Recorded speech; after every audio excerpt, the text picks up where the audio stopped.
Happy New Year 2026! How are you guys doing? Welcome to the year's first live stream on this channel. I hope you guys are doing fine. We took 1 week break from live stream. There was no live stream last week. It was Christmas holiday, and I hope you guys have a great Christmas celebration and a great holiday. Yeah, and how is your new year? What did you guys do for New Year? Before we go on, just want to make sure that the audio and video are okay. Just make sure that the stream is working fine. You can hear the microphone working. There's no problem, no distortion, no echo. There's no glitches on the video feed. Yeah, just make sure everything is okay before we roll on, right? And let me have my coffee first, just to stay awake. It's been a long day. Coffee, coffee, coffee.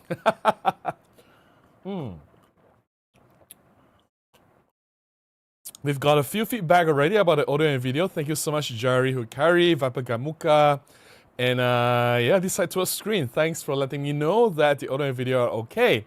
Thank you so much. Now, as usual, before we dive in, let me just say hi to people first. If you're a member, I'll respond to your chat first. Members' names are highlighted in green, and there's a star badge next to your name, right? But don't worry, I get to every single person. If you're not a member, just wait a little bit. I'll get to you a little bit later, right? Roaring Capture says, there's a weird glitch with the chat. It says subscribers only. And even though I'm a subscriber, I can't type unless I type the I and close the website that it opens. Then it will work. I guess it's working, right? Because I see a lot of other people typing in the chat already. And it's not surprising that YouTube has some glitches or some issues there and here. Even on my normal control panel on the YouTube when I upload videos, there are some error messages and bugs. YouTube is weird. They do get some problems there and here from time to time. But I'm guessing that it's working now. I see a lot of chat coming in already, so I'm guessing that's not a problem anymore. You guys are talking to each other. No worries. Gregory wants a solid gold Pan F Mark II that makes excellent espresso. A coffee making camera, right? That will be amazing. I'll drink to that. And Gregory says, I use the YouTube app on the iPad. I find YouTube on my computer and the browser such a riot. I cannot figure out anything. Alright, I have been using YouTube on browsers all the time. It's always been on browser, on the computer, on laptop, on everywhere. I haven't used much on the app, sometimes just for a quick browse on video. I don't like watching videos on smartphones. I just find that smartphone screen is so tiny. Why watch a video on such a tiny screen when I can watch it on my 34-inch screen? It just makes a whole different experience, right? Especially I'm consuming content about photography. When I look at photographs, I want to appreciate a photograph on a full screen rather than looking at a photograph in a tiny like smartphone screen, right? But then again, I look at the statistics, it's like more than 50% of people are watching my content, my videos on smartphones. So who am I to judge? Which one would you guys choose, right? You can watch whatever you want. We have a super chat. First super chat of the year. Thank you so much. Eric, thank you so much. Happy New Year to you too. Thanks for the support. Really appreciate it. Hey, Andrew, how are you? Andrew, Happy New Year to you. Andrew says, Happy 2026 to everyone. Happy belated birthday, Robin. Thank you so much. It was my birthday on the Boxing Day, which was 26th of December, one day after Christmas. And yeah, I bought myself a few gifts, presents. Indulge a little bit. Obviously, you guys saw my recent video on Monday. I bought the Kodak Charmera knockoff, which is the G6 thumb camera. I made a video to compare that to Kodak Charmera. I also bought myself the Panasonic Lumix G1, the first ever Micro Four Thirds camera or mirrorless camera launch in the world, and I made a video to talk about that, and that will be the first video of this year, long form video. It will be published next Monday about Lumix G1, what I thought about the G1, whether it's a good camera today or not, and my thoughts about the first ever mirrorless camera.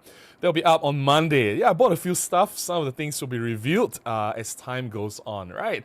So yeah, I nudged a little bit. Hey, Gregory, thanks for the birthday wish. Appreciate that. Yes, it was the week of YouTube. Yeah, definitely. Thanks for the update. And yeah, hello, I reckon you will make 2026 the new 2016 for Micro Four Thirds.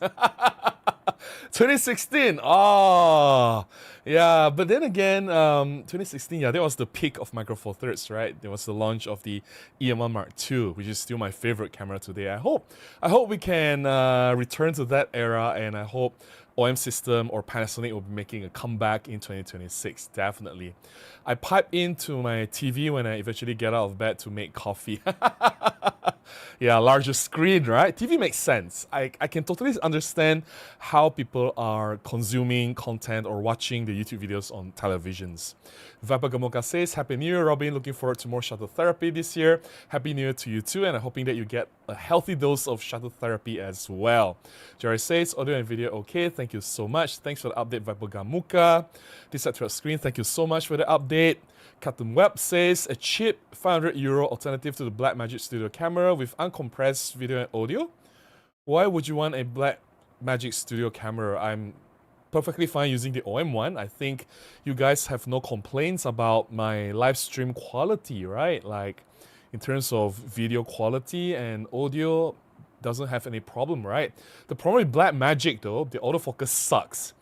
Blackmagic, either you have to deal with manual focus or just autofocus is just horrendous. Like, I don't know, they don't really care, right? They make videos for cinematographers who use push and pull, manual focus. You know, serious people don't use autofocus, right? Well, I'm not a cinematographer. I'm a content creator. I'm a solo creator. I'm a YouTuber. I rely on autofocus. With no autofocus, it just doesn't work for me, right? So yeah. Serafin says, Happy New Year and hangover headache. Must have quite a party last night. Hey, Happy New Year to you too, Serafin. Welcome to the stream. Jerry says, Happy New Year from Finland. We have a minus 15 degrees Celsius, around 5 centimeters of snow. Wow, that is really cool. My friend Matti Solanto, you guys are aware of him, right? He just told me that he's going out to make a video. Now he's shooting some B-rolls. Wow, in that weather, that sounds scary. He didn't tell me that bit. He didn't tell me it was going to be that cold. Speedy Bunny says, Happy New Year. Happy New Year to you too. Welcome to the stream. Jared says, Robin, Happy New Year. Happy New Year to you too. Hope you have a happy and healthy 2026 with many great photo opportunities. I wish the exact same for you, and hopefully 2026 will see Micro Four Thirds bounce back and give us even more incredible products, right? Clint says, Happy New Year, Robin, and to all from the Rocky Mountains in US. Hey Clint, how are you? Really nice to see you here. Let's see what Andrew has to say. Andrew says, oh yeah, I unexpectedly made an excuse to buy an LX100 for own Christmas birthday gift to What do you think of the LX100? Do you like it? I'm curious about your thoughts. Do share. Guess what? Kodak Chimera was a new competitor, the new Escura snap roll? Escura snap roll? Really? Okay, let's see. What the hell is that? That film canister looking thing? That is so ugly. Why would anyone want to buy something like that? That will flop. I don't think it will work. There is a certain charm to the shape of Kodak Chimera because it follows the original Fling, right? Kodak Fling. There was an actual film camera that looks like it, the disposable film camera. But this is just a film canister that is not even a film canister. It just looks weird. It's not even functional. This will flop. Mark my words. It's not that easy to cash in on the toy camera hype. Yeah. Okay, let's see. Rich says, I can't watch it all, but Happy New Year, Robin and everybody. No worries. If you can watch, just watch it. If you can't, you have other more important things to do. Please get on with live, man. I think live is more important than this live stream, right? Yeah, Happy New Year to you too. Asmina says, wish you Happy New Year and strong health. Thank you so much, Asmina. I think health is very important. I wish you the same. So far, I've never had any major issues in the past many years. I haven't been fallen sick. I mean, I've got like the occasional flu and a little bit of cough and sniffles there and here, but nothing serious. Like I didn't get into a physical accident or, you know, like, or anything that requires hospitalization or need heavy medication or anything, or I wasn't bedridden or anything. My health has been quite good for the past 10, 15, 20 years. I don't remember suffering anything serious. So yeah, thank goodness I have a lot to be thankful for. So hopefully that lucky strike continues in 2026. Yeah. This side to our screen says, hopefully 2026 will not keep us in the dark about the status of Micro Four Thirds.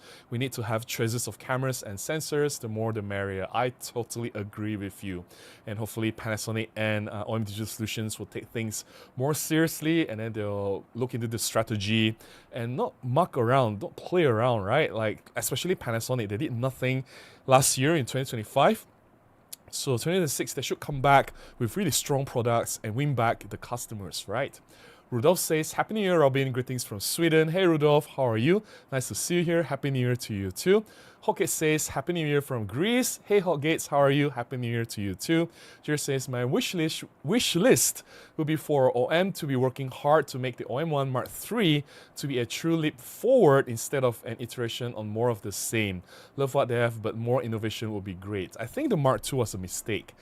They could have avoided this, right? Instead of naming it OM1 Mark II, it could have been OM1S. You know, like, and in the press release saying that, oh, this is just a minor refresh to the OM1, just a quick update on the current firmware, not really like a massive replacement, not a successor to the OM1. So when you put a Mark II there, in OM Mark II, it seems like it's a replacement, so a lot of expectations were very high, and when you still get the same sensor, same processor, okay, it's not the same processor, but basically same capabilities across the board, like 56IS or all the other things, then you feel like a little bit of letdown, right? So they could have avoided that.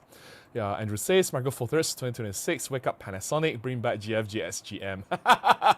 Definitely. I think they might, right? With all the noise that everyone is making online, they must be really stubborn to ignore all the feedback, all the requests, all the demand from their customers. If you don't listen to your customers, who else do you listen to?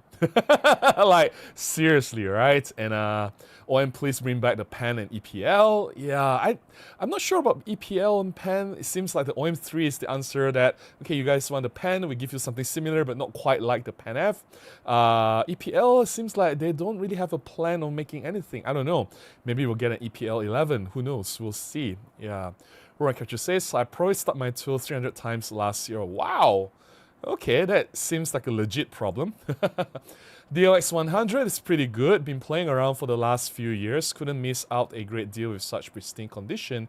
Yes, I've surveyed your reviews before I purchased it. Yeah, as long as you're happy with it, it's not a bad camera. I just felt that Panasonic has cut some corners, and I wish they didn't, because it seems like a great camera. It could have been a camera that can achieve greatness. It could have gone different places if they have really put in all the capabilities and not chip out on certain things, right? Yeah. Gregor says, at this point, whoever jumps out in front of the new technology and the sensor will have the advantage.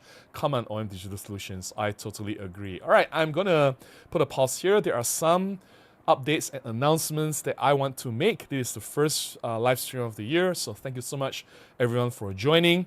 Nothing much happened. I basically took 1 week break, but that was last week.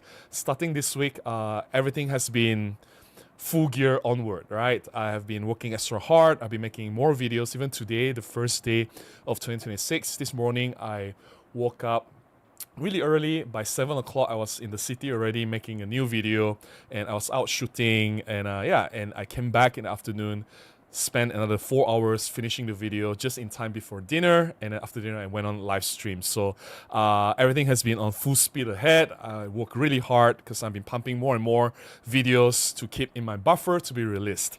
Now here is the big change that it's not big, but some changes going forward. We will not have weekly live streams anymore. I've decided to make this big change.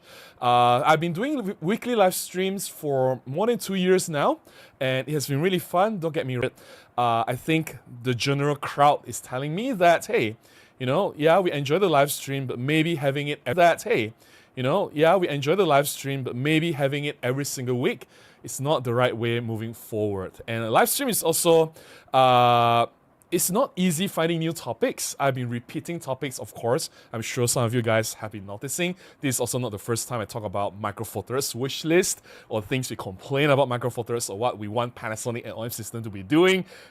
We've been doing this topic on and off several times already. So instead of just repeating the topic and recycling it again and again, and not having fresh topics to talk about, because let's face it, the camera world is not a fast-moving world. It's not like smartphones or other gadgets or technology where you have new things to release every now and then to talk about. Camera world is not that fast. It's one of the slower worlds, and to wait for the new topic to talk about is not going to happen anytime soon, right? Or not as soon as needed to pump up enough topics to talk every week. So instead of doing that, I thought like maybe I would do. So moving forward in 2026, we'll do live stream once in every 2 weeks. Meaning that, so this is the first live stream of 2026. This week we have a live stream. Next week, there will be no live stream. However, I'm not saying that I'm not doing anything. So on the weeks that we do not have live streams, the live stream slot will be replaced by a long form video. Meaning that this week we have Monday, the normal long form video, Thursday, live stream. So this week we have live stream, right? Next week, we have Monday, long form video. Thursday, no live stream, but Thursday will be replaced by another long form video. So we have 2 videos released next week. The following week after that, live stream will be back. So the following week will be Monday, long form. Monday will always be a long form video. Then Thursday, live stream. And then after that, the week after, no live stream, but the live stream is replaced by long form video. So it's either like this week we have live stream, next week will be long form video, and the following week will be live stream and then long form video. So once in every 2 weeks, alternating between live streams or long form video. I think this will be a good balance of me keeping myself from running out of topics to talk about, rather than repeating myself over and over like a broken record, like, you know, a radio repeating all the same songs over and over again. Yeah, let's just try to find fresh topics to talk about. And I've been doing live streams for more than 2 years, so come on, some topics have to be repeated if I were to do this every single week. So spacing out, I think, will be the right thing to do. And also, the long form videos allow me to share more. I started doing 2 videos per week in my earlier days of YouTube. The first 2 to 3 years, it was 2 videos per week. And if I were to grow this channel, if I want to push the numbers, we are nearing 100,000 subscribers. And if I were to boost the growth, the only way to do that is through long form videos, not live streams. Doing live streams will reach within my subscriber base. It doesn't reach out to a wider audience, people from outside my subscriber base. So if I want to grow my channel, if I want to boost the subscriber count, I need to reach out. And the only way to do that is by doing long form videos. So by doing more long form videos. My channel grew very fast in the first few years because I did 2 videos per week, Monday and Thursday, right? So the first 2-3 years, the growth was crazy. And then when I stopped doing 2 videos per week, when I just do 1 video, and then subsequently it became like 1 video and 1 live stream, that's where the growth started to plummet and, you know, like started to slow down. So I think in 2026, I don't want to do the same thing I did for the last 2 to 3 years.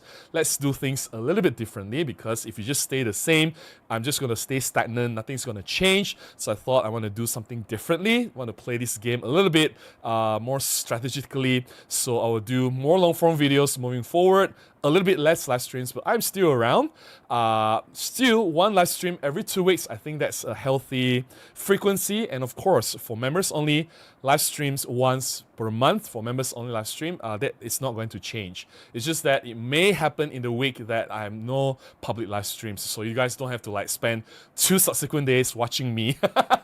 I guess some of you, like Andrew, right? You're probably bored looking at me speaking in front of, I don't know what you're watching on the computer or your smartphone, listening to my voice. Oh, this Robin is speaking again non-stop. All right, that's the big change. So next week, no live stream. Next week we have a long form video. I can't wait to share the video with you guys. So Monday one video, Thursday one video. Then the following week, I think with more videos coming out, then we have more accumulated topics. I can talk about my previous video, just to extend the discussion on that what started in the video, the conversation. I think that could be fun as well. I can talk about more things inside the live stream. If I have no new topics, I can just talk about the previous 3 videos that I did. I think that can carry on the conversation better than just doing every week with no fresh topics. All right, that's the big change. I don't think there's anything else. Because I need to release more videos, I decided to do more long form videos. So now I'm very, very busy to stock up my buffers. That's why today I went out early in the morning, go out to shoot and make a video and spend the whole day editing before this live stream. I'm probably going to do the same this weekend. I'm going to go out and do some shooting as well and get some shots. And yeah, so that I can use the shots to make new videos, my normal talking head videos that I can share long form videos with you guys. Okay, before we dive into the topic, let me drink some coffee. The topic is very simple, right, for tonight. Tonight's topic is an open-ended topic. There's no right and wrong. And for everyone, it's different. We all have different hopes and wishes for Micro Four Thirds, whether it's from OM Digital Solutions or Panasonic. And I think despite the differences that we all have, we all wish the same thing. We want Micro Four Thirds not just to survive, we want Micro Four Thirds to thrive in the marketplace. And we want to continue to see Panasonic and OM Digital Solutions pumping out new exciting products for us to look forward to in 2026 and beyond. So I guess I'm speaking on everyone's behalf here that we do want to see more products from OM Digital Solutions and Panasonic. What products? I guess you guys can share in the chat. I want to hear from you instead of me speaking about the same things, repeating them again and again. OM Mark III and the Panaf Mark II, and all these things, and Panasonic, we want the GM5 Mark II. Let me just pump the brake here and let you guys fill in the blanks. I guess your voice matters as well. We can have this collective feedback here. I mean, if people from OM Digital Solutions or Panasonic decided to pop by or pop in and have a look and have a listen, maybe they'll get some ideas and inspiration what they can do moving forward in 2026 or beyond, all right? So yeah, let me know what you want to see from Panasonic and OM Digital Solutions. What's your wish list in 2026? And if they can't make it now, maybe in the following years, should they update the LX100 series camera? Should they update the GX series camera? Or do we want the EPL line? Or are we still keen on the Pan F? Do we have any new lenses that we want coming from either company? Or are there some things that they can do differently? Should OM Digital Solutions stay with the wildlife market, considering that it never worked in the past 6 or 7 years? It's obviously a failure. Should they continue down this path? Or should they open up to other opportunities? Should they explore different opportunities? What can Panasonic do to break into the market more rather than just focusing on video, because obviously it's not working as well? They have the amazing GH7, but let's face it, if people are switching over to GH7 and if the GH7 is a massive hit, we would have heard different news by now. Things would have rattled around the social media or YouTube sphere where you can hear everyone's using GH7, but I don't think so. I don't hear anything. So I don't think the GH7 is a success as well. And if Panasonic, I understand it's the specialty, they've been doing quite well with the video market, but I don't think that's enough to sustain, right? So what else can they do? What else can OM Digital Solutions do to move on and hopefully pivot and rake in more sales and hopefully grow the market share, the size of the market, right? And yeah, we'll see in 2026 what it brings. I honestly don't know what will happen, but hey, some interesting predictions here for everyone to make. I think that's a very fun game and I would like to hear from you guys. Okay, let's read from members chat if there are any before I get to non-members. Gary says, did Robin freeze? Did I freeze? I hope not. I'm back. Oh dear. It froze. Okay, I don't think it's from my end though. That must have been YouTube, right? Hopefully everything is okay now. I hope everything is okay now. Roy Catcher says, I finally ordered 2 brand new official BLH1 batteries and a dual charger, so I will never run out of battery again. Yeah, definitely spare batteries are important. I always encourage whether you want it original or third party, it doesn't really matter. I'm not going to judge. As long as you have enough batteries to last for your shoot, that's very important. I've seen a lot of people use third party batteries. I don't think it's a big issue anymore. I know like maybe 10 years ago it's not probably safe. You hear like batteries exploding or getting bloated or things like that. I don't hear any of these problems anymore. So yeah, you guys are talking to each other, no worries. Andrew says, there seems to be a lot of buzz of rumored LX100 Mark III coming out. Yeah, that would be amazing. I hope they make it happen. LX100 Mark III, because let's face it, right? If they really pull in the face detection autofocus, updated that with a new sensor, the more capable 25 megapixel sensor from Panasonic, and yeah, hopefully they improve the lens, because the lens they have is not really great to begin with. It's quite soft, right? Better lens, new sensor, better autofocus. Hopefully they put in a better image stabilization as well. If they can, then I think it's gonna be a killer. Definitely it's gonna be a killer. Yeah, OM shouldn't just focus on the wildlife, it's just too niche. I agree, but then it seems like they are not doing anything else, right? And I hope that they realize this before it's too late. Hey John, how are you? Happy New Year, John. Hey, we're supposed to catch up before the year ends. What happened? I guess it's not too late to catch up during the beginning of the year, right? So yeah, hopefully we can find time for coffee and maybe shuttle therapy and maybe do a vlog together. Hey, John is also a YouTuber and photographer. You can check out his YouTube channel. He has an awesome photography channel as well. Yeah, do check out John. He's one of those photographers that I really admire. One of the amazing, like those really the photographers that made it, and someone that you really want to learn from. And I've learned so much from John, just hanging out with him and seeing him work, right? Seeing what he does. And he's such an amazing friend as well. He's very generous. He's not stingy with knowledge, and he always talk about his work and everything. So definitely an amazing guy that I want to catch up with him very, very soon. Andrew says, so you guys are talking to each other, no worries. That's great. Keep doing that. Just keep the conversation going. Let me get to the non-members chat. We are a little bit behind. Xbida says Micro Four Thirds Swish, some 100 f1.8 or 135 f2, and some OM Panasonic entry-level camera. 100 f1.8. I will prefer 135 because 100 is too close to 75. Like I can just crop a little bit. 75 1.8, 100 1.8. Like not much difference, but 135 though, that's almost double the reach of 75, right? So I think 135 makes a lot more sense compared to 100. I agree with you. 135 f2, I think it will be a great lens. Farjosh says, which prefer G100 and G85 or what is O? I don't think G100 is a great camera, right? G100 doesn't have image stabilization and face detection autofocus, so definitely I wouldn't recommend that to anyone. Yeah.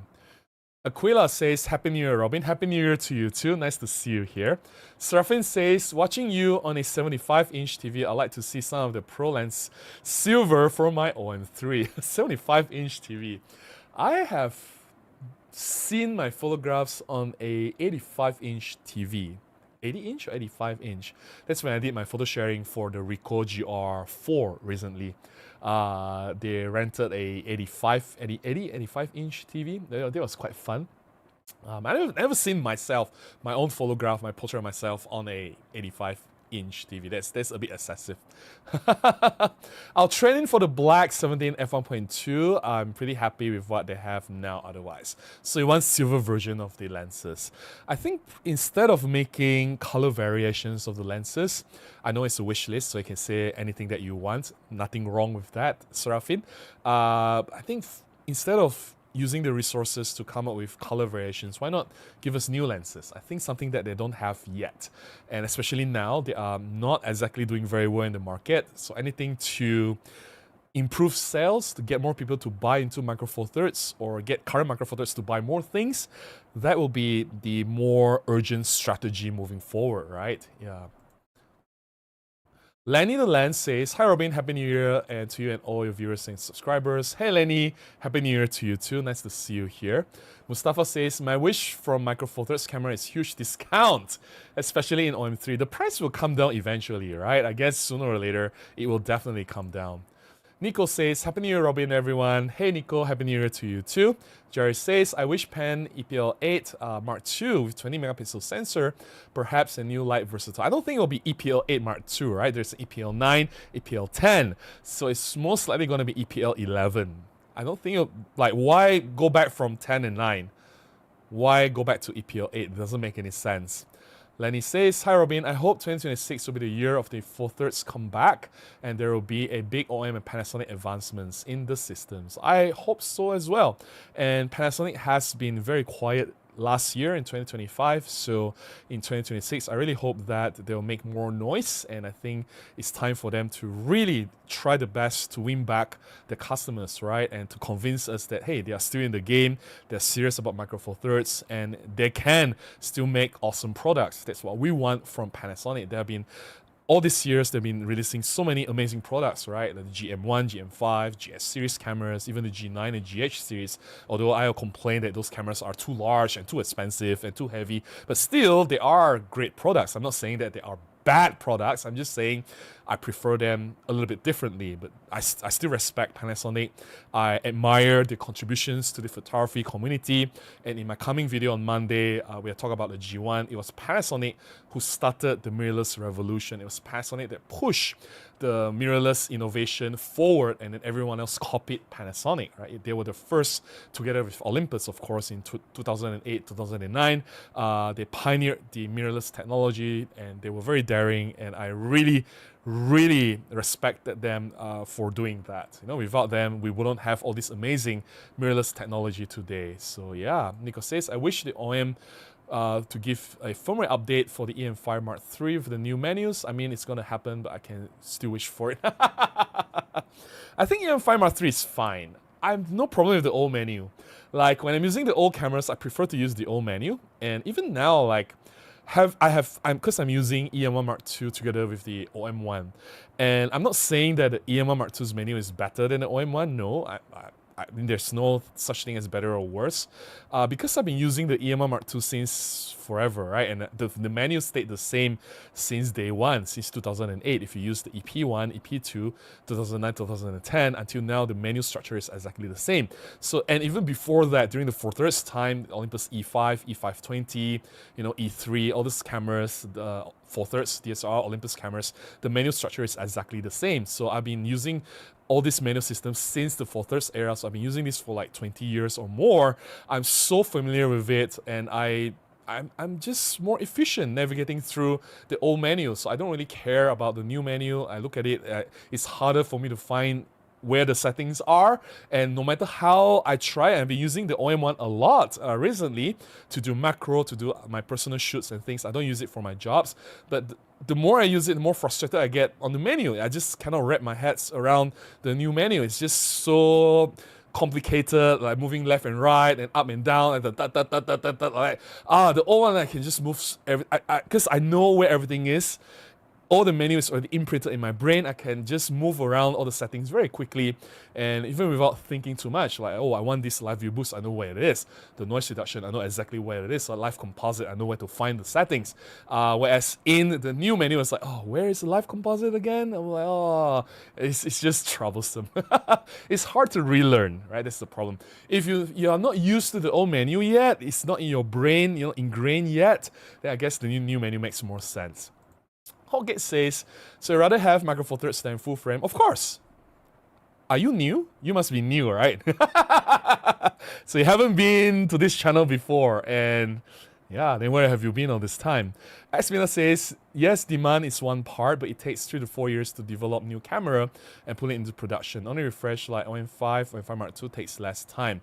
Well, it's better late than never, right? So better to listen now and make some changes rather than not making any changes at all. Yeah, let's get to the members chat. John says, I haven't been making videos. Well, it is New Year, so time to make something happen, right? John, it's not too late. New resolution, hey, yeah. You print 3D? What are you printing? My goodness. Ryan Catcher says, maybe OM should focus on water sports photography like sailing, windsurfing, and with good weather sealing that can handle ocean spray and 2x crop. It will work quite well for it. Yeah, but then I don't do any of those, and I think 99% of photographers don't do that. So Gregor says, it's all about viewing distance. Your photographs look great on a 55-inch LG from 2 meters. Yeah, Tomato says, Happy New Year, Robin, and all, wishing everyone good health and prosperity in 2026. Hey, Tomato, Happy New Year to you too, and I wish you the same good health and abundance of prosperity to you too, and happy to see you here on the first day of New Year. EPL X, or is it EPL 10? Solid gold and make a great espresso. Yeah, I'll drink to that, man. Coffee making Olympus or OM system camera. Yeah. Andrew says, maybe 2026 Robin will come out with own brand RW systems. Do you know how difficult it is to start a camera system? It's not that easy. And there was a Malaysian that started a camera. I don't know if you're aware of this, Andrew. There was a Malaysian that started a camera system, the Lytro. Well, technically, he is not here in Malaysia. He's a Malaysian. He was born in Malaysia, but he was based in Silicon Valley in the US. Of course, that's where they get all the tech fundings and R&D and everything.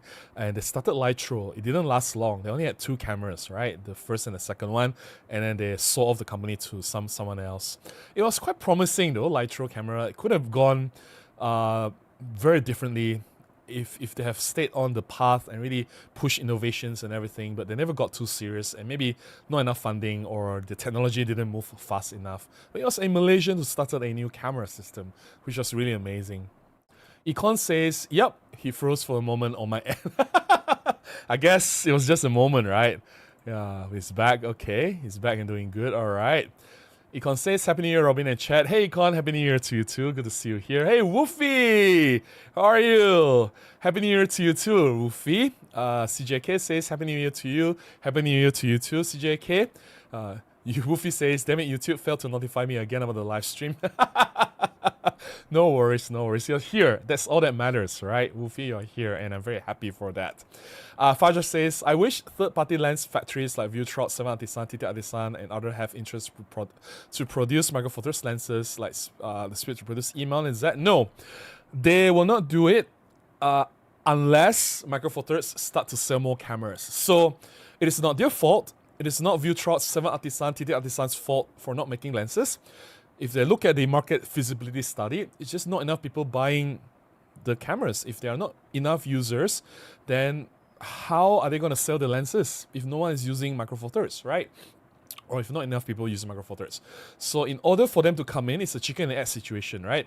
I think the best solution is for Panasonic and OM system to really, really make killer products, cameras that are more accessible and not too expensive, because I think Vutrot, 7 Artisan, TT Artisan, they make budget lenses. They don't make like super expensive top of the line pro lenses, right?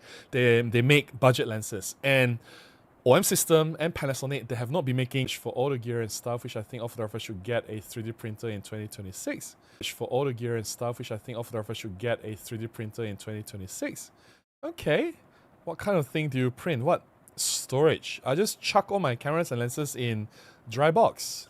But I have to say though, my memory card storage is 3D printed. But of course I bought it from Shopee or Lazada, I can't remember.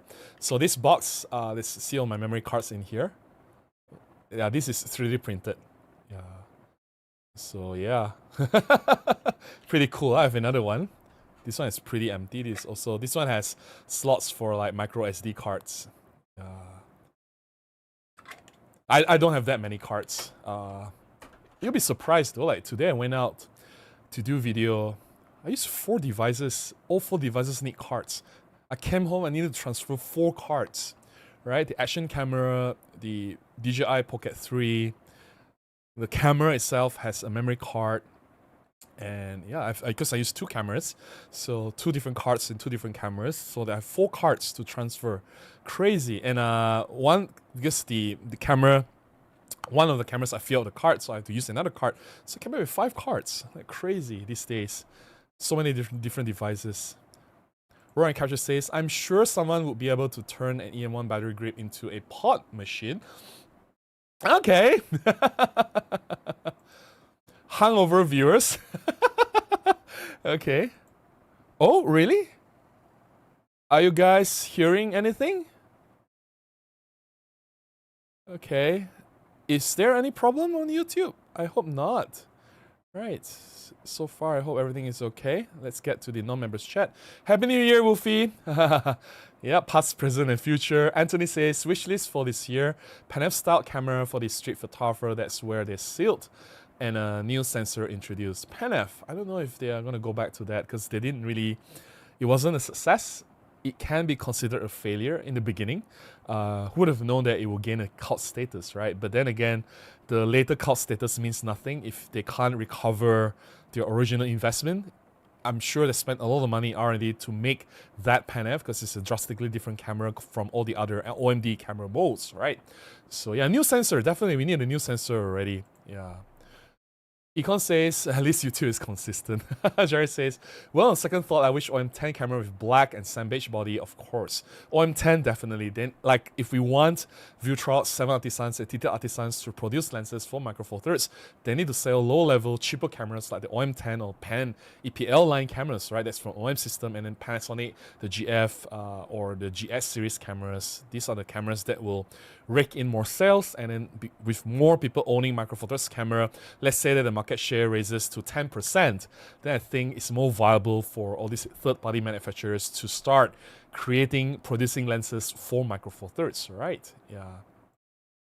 Ufi says, Robin, I've done the thing again. I was looking for a used Nikon autofocus 50 f1.4 because I need the f1.4 for low light and can't afford the Z version, and I come across an offer that I just had to. Okay. So I guess you bought the 50 f1.4. Is there any 50 f1.4 from Mickey or any other third-party manufacturers? I'm pretty sure there are many 50 f1.8 already. I'm just not sure if like Vutrots or anyone is making the 50 f1.4. If they do, they probably will not be that expensive. Clean says, I indulged myself in the EPL 8 in the silver brown set in a good deal. I have the VF4, so they have the retro mini set. Love the look and feel and the fun factor. The Pan EPL line is a beast. I just made a video which I'll publish like a month from now talking about how EPL 7 is still so awesome even now in 2026. I just love using the EPL series camera. I'm actually very surprised looking back at my past 6-7 years of doing YouTube, I haven't made one specific video for EPL camera. Like, I reviewed it, of course. I reviewed the EPL 10, which is one of my top performing videos, but I didn't have like a video to talk about why I love EPL and why it's an awesome camera. I've made it for the EM5, EM1, GM series, or GM1, or I've made it for a lot of different cameras. I just didn't do it for the EPL. Of course, I talk about using the EPL to shoot like portraits, to shoot macro, to do like studio shoot. I use it a lot for different variety of situations. I just never made a video to talk about how special it is and why it is still such an awesome camera now in 2026. So I just made that, and it will be published like a month from now. So yeah, pretty cool. Anthony says, also want to see a new OM1 Mark III with an all-new sensor and image processor and CF Express card instead of SD card. All right, OM1 Mark III.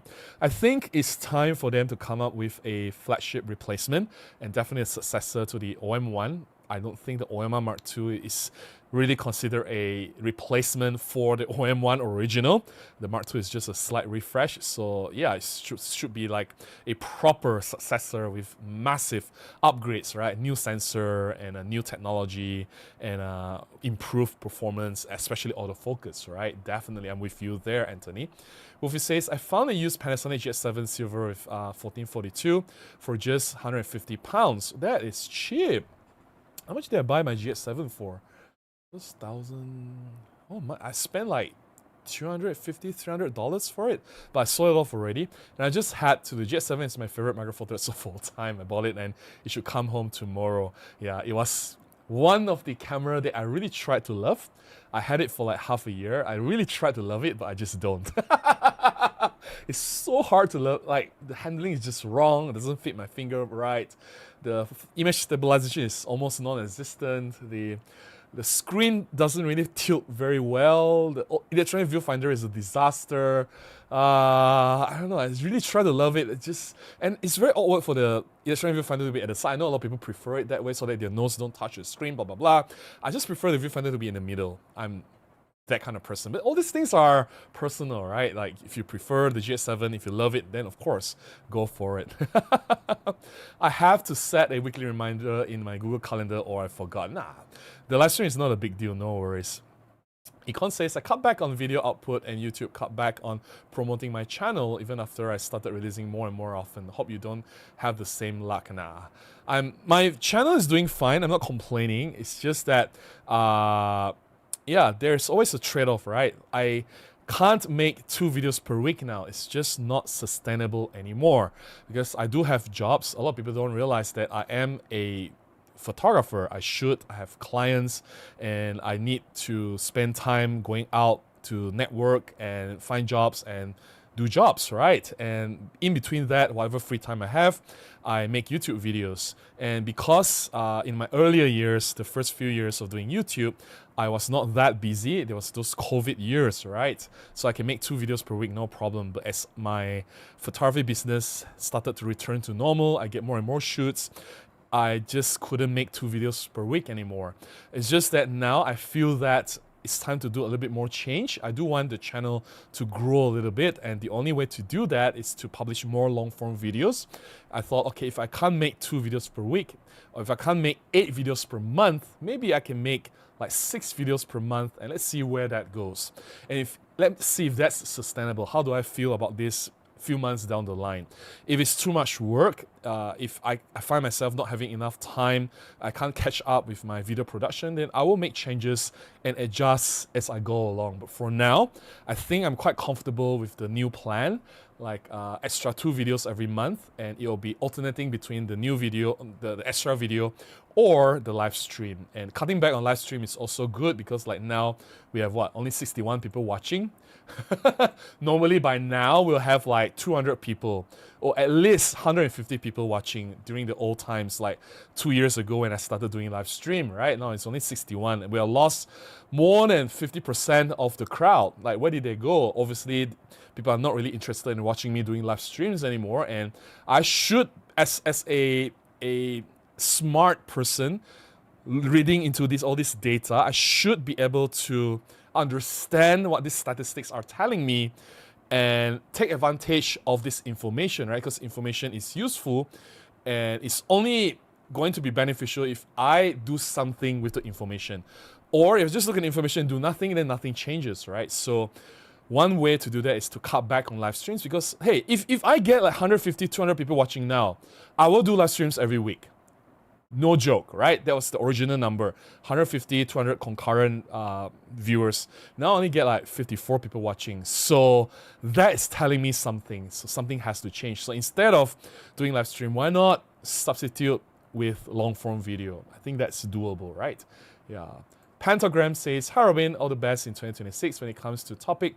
Faster SD cards, at least minimal upgrade in video, and faster processor would be welcome. I would also want to see 300f 2.8 prime lens. I know everyone is wishing for faster and faster cards, but every time I look at people shooting with not just a Micro Four Thirds camera, right? Not just Olympus or Panasonic, but even Sony, Canon, Nikon, and look at the cards, they're all using slow cards. Nobody is buying fast cards. And it's strange because some of them will spend like thousands and thousands of dollars on gear, like top money for the best camera, the latest lens, and then they chip out on SD cards. I'm like, why? If you want a camera that is so fast, right, it can burst like, I don't know, 50 frames per second or something, and your card is not keeping up with the speed. What's the point of you buying the speed? Why don't you just use like a 10-year-old camera that shoots 10 frames per second? Anyway, I'm just because you're wishing for faster SD cards, right? But the majority of the photographers I know, they don't even put in an SD card that can keep up with the cameras. They use slow cards, and that's weird, right? You want the camera to go faster, but people are not putting in fast enough cards. So just, I don't know. It's a weird irony to think about. All right, so let's get to members chat. John says, it dropped earlier, connection, but now it's back. Okay, all right. It hung a while back. Thanks for the feedback. I hope this is not my side, because John is a streamer as well. He is very well aware of like OBS and live streaming everything, because I can only observe on the OBS, right? So I open multiple windows. One is OBS, one is the YouTube. Obviously, I have to pay more attention on what's happening in the OBS. So usually when there's something wrong with the OBS, let's say the OBS froze or like my video disappears or something, then I know it will happen in live, right?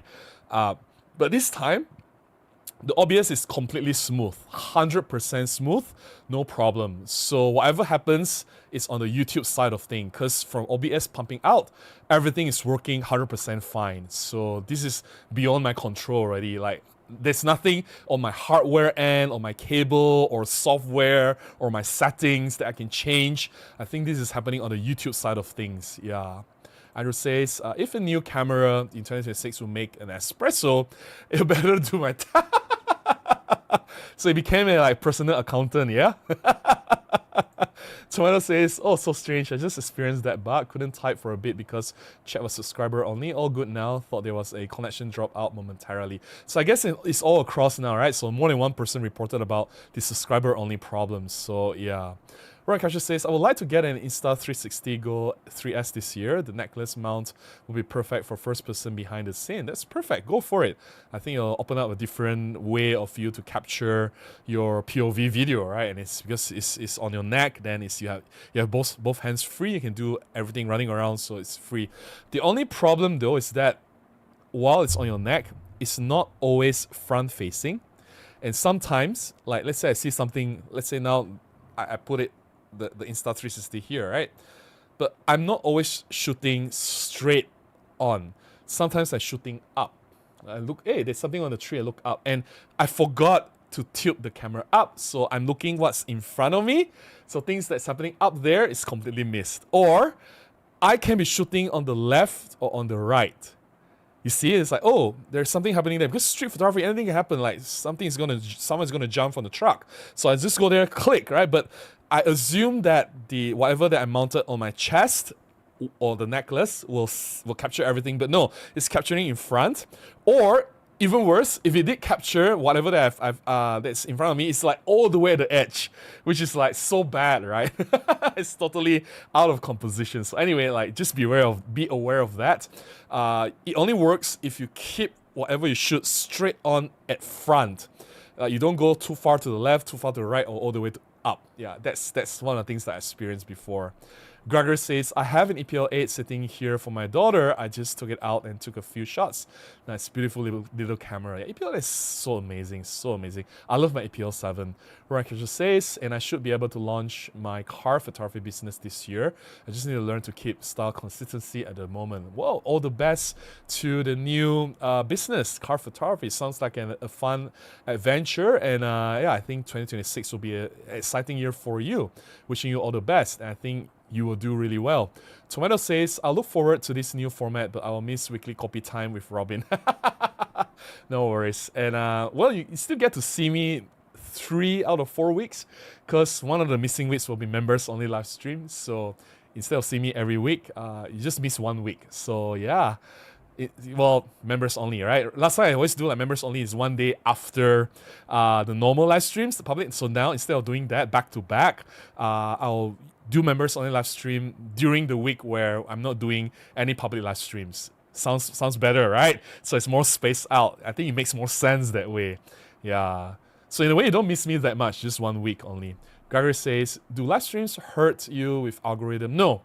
I used to be though. In the earlier days, I think during COVID time, when people start to do a lot of live streams, it does hurt the algorithm. You lose subscribers fast. I'm not joking. Like you do one live stream, you lose like 100 subscribers per day. So that's the reason why I started live streams much later. John, remember this. John has been with his friend Andrew, different Andrew, not the Andrew on the member here. John and Andrew, they used to have like their own live streams. They have been pushing me to do my live streams since forever. And I always told them that if I want to do live stream, it'll be on YouTube. And at that time, it wasn't a good strategy or decision to do live stream because it will hurt the algorithm. You will lose subscribers and people will stop watching your videos. So that was back then.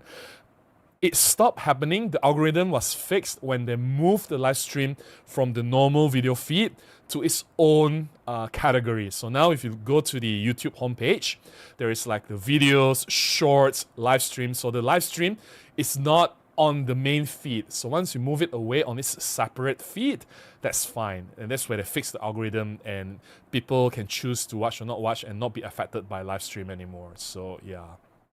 All right. Let's see. Gregory says Intel 360 needs more forehead mount. Forehead mount can work against you because as you walk around, because you're walking, right? Safety. Like when I'm crossing the road, I need to look left and right before I cross the road. And when you want to film something, you don't want the camera to have so many movements. You want it to be more steady, right? Or if someone is shouting your name like, hey, Gregory, you'll turn your head, look at the person. It's like, that's where you want your camera to stay consistent in one view. The chest mounts makes a lot more sense because your head will move a lot more than your chest, right? Yeah, so while I understand how the head mount can be useful in some situations, but for like photography-centric videos, there's just too much movement. I've experimented with a lot of different solutions using all these mounts and everything. Super glue. Andrew says, I was thinking of upgrading to the DJI Action 6 from my Action 4, but let me just lock up my wallet first. Okay. Oh, today actually, it was the first time I dropped my Pocket 3. Like I literally dropped. I've been using it for 2 years. I bought it during launch, right? So I had it for like over 2 years. Today was the first time I actually dropped it. It was an accident. I was like, oh shoot. Yeah, but nothing happened. I think it is still alive. Well, if it dies, it dies. It's our warranty. I'll probably have to buy a new one. So anyway, Lenny says, hi Robin, although I missed the weekly live streams, I think the decision to change is a good move for your channel. Let's get your reach boosted past 100,000 subscribers. Yeah, that will be, I don't think it will be like an immediate priority because I think subscriber count is just a number. I think video performance is more important because a lot of people have like 1 million subscribers or 250,000 subscribers, but we look at the individual videos, they are doing so poorly, people don't watch. So I'm very thankful and I'm very lucky that my videos are doing quite well. And that to me is more important than having like the ultimate number of subscribers, right? Because you can have like, a large number of subscribers, so what's the point of having the number if the subscribers don't watch your videos? Right? Yeah, so as much as I like the rounded up 100,000 number, which I think will happen, it's just a matter of time. But it's not like the ultimate priority. I would love it to happen though, don't get me wrong. I think any YouTuber will be lying to you if they say, I don't want like 100,000. I think that will be a lie. I'm just saying that it's not like the biggest priority now, yeah. Captain says, what would be great? A list of Micro Four Thirds bodies and how they can be used as webcams, including the mic in and output latency. Elgato has a list of clean video out bodies, but without any Olympus camera on it. All right. You're doing all the live stream stuff. Like I never thought about all this mic in and output latency and everything. If you want Micro Four Thirds bodies from Olympus, EM1, EM1 Mark II, EM1 Mark III, OM1, OM1 Mark II, EM1X, Pan F, I guess, OM5, OM5 Mark II. Yeah, those are definitely webcam friendly with microphone input. Pentagram says, of course, I talk about OM system. Chris says, if they can't move past 25 megapixels for both OM and Lumix, they should find ways to reduce noise. Yeah, I guess like it's kind of strange, right? They've been through so many iterations and so many generations, and they're still stuck at the performance they achieved in 2016. It's been almost 10 years now, and we see no improvement in terms of dynamic range and high ISO performance. I thought they would have somehow made some technological breakthrough in terms of sensor technology or processing or optimizing the sensor design or something to, you know, like squeeze out as much as they can from the sensor that they have, the image quality, but no, we're stuck at what we get from 2016, which is very strange. No, Passit says, I still use my Panasonic GF7 with 1232 and a 35-100 and thinking about buying new lens, which is the lens that you recommend. This is the kind of question that I cannot answer you directly. it's the kind of question that you have to ask yourself, what do you do? Because I don't know whether you shoot people, you shoot insects, you shoot landscape, you shoot beauty. Don't tell me you shoot everything.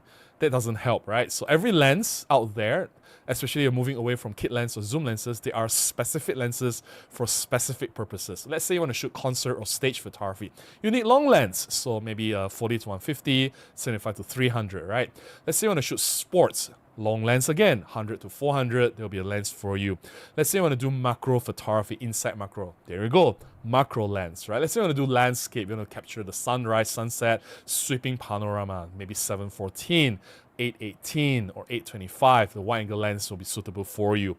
So it all depends on what you want to do, and also like your preferences as well. Like some people say, oh, please recommend one of the prime lenses. Like, okay, I recommend you 45. The person will come into me, but Robin, that 45 is so hard to use. I'm like, what are you talking about? It's my favorite lens. It's my bread and butter lens. That one lens, I think that one lens contributed to like 80% of my income. And you find it difficult to use, that's your problem, right? But here's the thing. You are not me. I can't tell you what lens for you to use, right? You have to understand yourself to know what lens that you want, right? So like there's so many things that I don't know about you or your photography. It's not for me to answer. And I have provided so many resources on my channel. Like if you want to find out about Panasonic 9 f1.7, I did a mini review for that. I've talked about 75-300 as well. I've talked about the macro lens, 60 f2.8. I've talked about all different kinds of zoom lenses, 12 to 100. I've talked about all the prime lenses, 12, 17, 25, 45, 75. I've talked about long lenses as well, 100 to 400. I've talked about the new lens, 50 to 200. Like whatever you want to find out is mostly on my channel. If it's not on my channel, there are other information out there for you to find. So you have to decide this for yourself, all right? Wolfie says, from Panasonic, my wish list is bring back the rangefinder GS/GF GM, updated the prime lenses with better autofocus. The prime lenses have very good autofocus though. I have no problem with the autofocus, which we'll talk about very soon. Which I think the autofocus has nothing to do with the lens, it's the camera body, right? Yeah, the 8, 14, 20, 25, 42.5, all these have very fast autofocus, right? Yeah. All right, we're gonna pause here because it's already 2 minutes past 11. Let me drink some water. Gotta stay hydrated. Yep. And yeah, we're gonna go with a photo sharing for tonight. Let's check the latest comments, make sure nothing bad is happening. All right. Okay.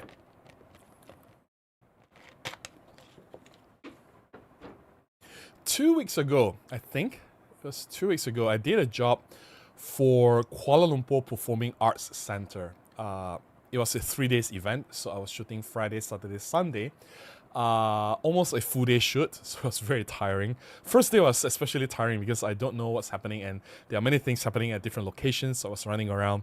By the time, on the second day, by the time I figure out the routine and the workflow of what I have to do, and I already planned my steps on where to go, be at where, what time. Second day was manageable. I wasn't as tired as the first day, but it was a 3 day shoot, Friday, Saturday, Sunday. Different nights, they have different performances.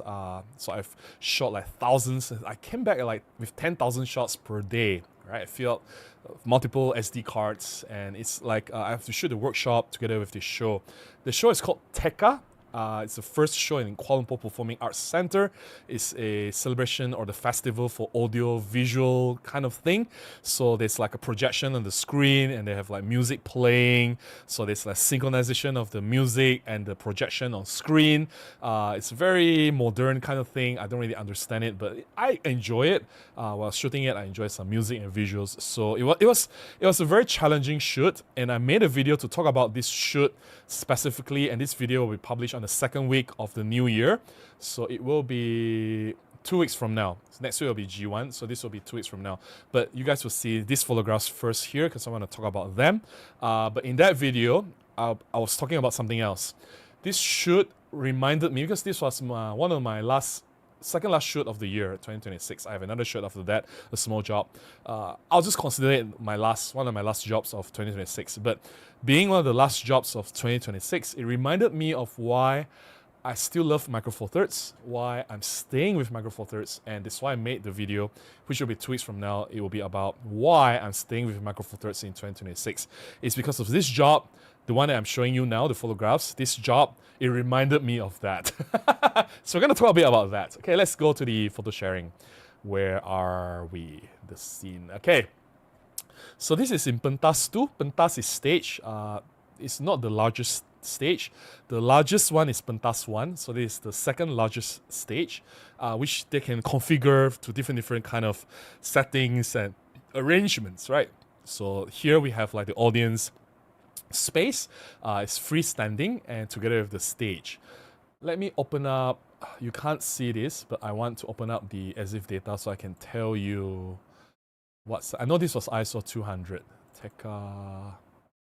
No, not this one. I think I have to go to pictures, going to stream stuff selected and open this here. And I have to make this smaller. This was ISO 200. Yep, I'm not kidding. ISO 200. 1/6 of a second. Panasonic 9 f1.7 lens. ISO 200, 1/6 of a second. So like, you can either shoot with, like to be safe, maybe 1/30th, 1/50th of a second. Then you need to like ISO 3200, 6400, right? So instead of doing that, you can just stay at ISO 200 and get away with 1/6 of a second, and everything is still tag sharp. It was the first shot. And surprisingly, the opening performance was Wayang Kulit. If I'm in Malaysia, you know that it's a very traditional kind of show. It's technically audio-visual show. There's a lot of interesting visual projected onto the screen.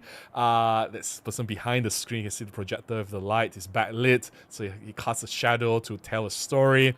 The person at the back will speak through microphone to narrate the story. So there's like both audio and visual component in the Wayang Kulit, which is really fun. I like that although this is like a modern thing, but they also pay homage and celebrate the cultural heritage of Malaysians, which is really cool. And that's the stage. This is another problem, right?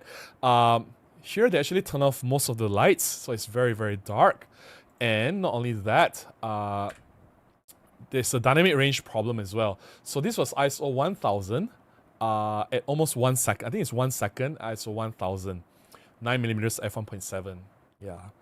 So I use 1 second, right? So if I want like safer shutter speeds, let's say 1/20th, 1/30th, easily I need ISO 6400 or higher. So I took advantage of the image stabilization to really slow down the shutter speeds. Like if I get a little bit of blur due to movement in the audience, who's going to zoom in and look at the audience anyway? And a little bit of blur on the audience doesn't make a big difference. So here I can still see what's happening on stage. It's not completely blown out. I can still see the shadow part of the audience quite clearly, that you can see the shape of the people sitting on the floor. So yeah. Okay, and that's the Wayang Kulit, the projection. It's pretty interesting because there's colors as well. So there's a story that are telling and a narrator behind the screen telling the story, which is pretty cool. There's a narrator as well. He's everything is manual. He has to move the characters projected on the screen. Everything is manually, and he has to narrate things as it happens live, which is pretty cool. I wish you guys can see this live. It's pretty amazing. So that's in between set. The Wayang Kulit performance has finished. So waiting for the next performer, and there's a different setup. The table there with all kinds of cool gadgets and everything. And this was interesting. This shot was almost in total darkness. There's no light. There's no light on the whole, right? Whatever you see that's being lit was from the projection and from the table. That's why the table is so bright. And this was shot with the Olympus 75 f1.8 at ISO 1250 f1.8. Shutter speed 1/15th of a second. So imagine I was using a 150mm equivalent lens at 1/15th of a second. EM1 Mark II, by the way. I was shooting with EM1 Mark II with 5 lenses. Panasonic 9, 15, Olympus 25, 45, 75. I brought 5 lenses and EM1 Mark II. 1/15th of a second. So when you shoot with any other systems, let's say you're using a 150 equivalent lens, I think you want to stay at maybe 1/80th, 1/100, even if you have an image stabilization, right? You probably will not slow down to 1/15th of a second. And I'm already using 1250 ISO. So if you want to speed up to 1/100 or faster, you may need, so 1/15 to 1/30th is 2005. 1/30th to 1/60th will be 5,000. 1/50th to 1/100 will be 10,000. You will need ISO 10,000 to achieve 1/100 of a second for this shot. Amazing, right? Yeah. And this is the wide angle view. This was shot with the 15 f1.7 lens, 1/6 of a second, ISO 1250. So there's someone on the stage doing the projection, there's someone at the bottom. I think the stage is doing music. The one at the bottom is the one doing the projection. Yeah. And this is another view of the same person just now. This is 1/25th of a second, a little bit darker. 1/25th, 75 f1.8 lens is still perfectly sharp, which is, I think, pretty incredible. Right, there's another view. Okay, you have to move, right? You really have to move. So you see how I move? So I get like a long shot to get close to this guy, and I get like a view from the side. You can see the stage, you can see the projection, you can see both artists, right? Here, close-up shot, and here is the table of the setup, and then I move back and see the projection from the crowd's point of view. You have to freaking move. This was, I think, 9 f1.9. No, this is 15 f1.7 lens. Yeah, 15 f1.7. So, yeah. Okay, moving on. This was just a silhouette shots, so 1/1000 second, very fast because the projection is very bright, not a problem. It's quite standard. This is actually very dark. This was 1/10 of a second, 45 f1.8. Very dangerously slow shutter speeds and nice. My ISO is quite high for this one. ISO 2500, 2500 ISO. It's actually very high. So 1/10, right? So usually people will use like 85mm lens. They'll probably want to use at 1/80th, 1/100 of a second. So if that's true, then you will need ISO 10,000 for this or more. So yeah, I can get away with ISO 2500. And actually the reason why I said I want to stay with Micro Four Thirds is the lenses. It's so tiny. 75 1.8 is so tiny, 45 1.8 is so tiny. I can't imagine using like 85 full frame or 135 full frame. And some will say, oh, but you can use 7200, you can use f2.8. F2.8 full frame is still better than f1.8 Micro Four Thirds because of equivalence, blah, blah, blah. But have you seen 7200 f2.8 or f4 lens? Have you seen 135 full frame lens?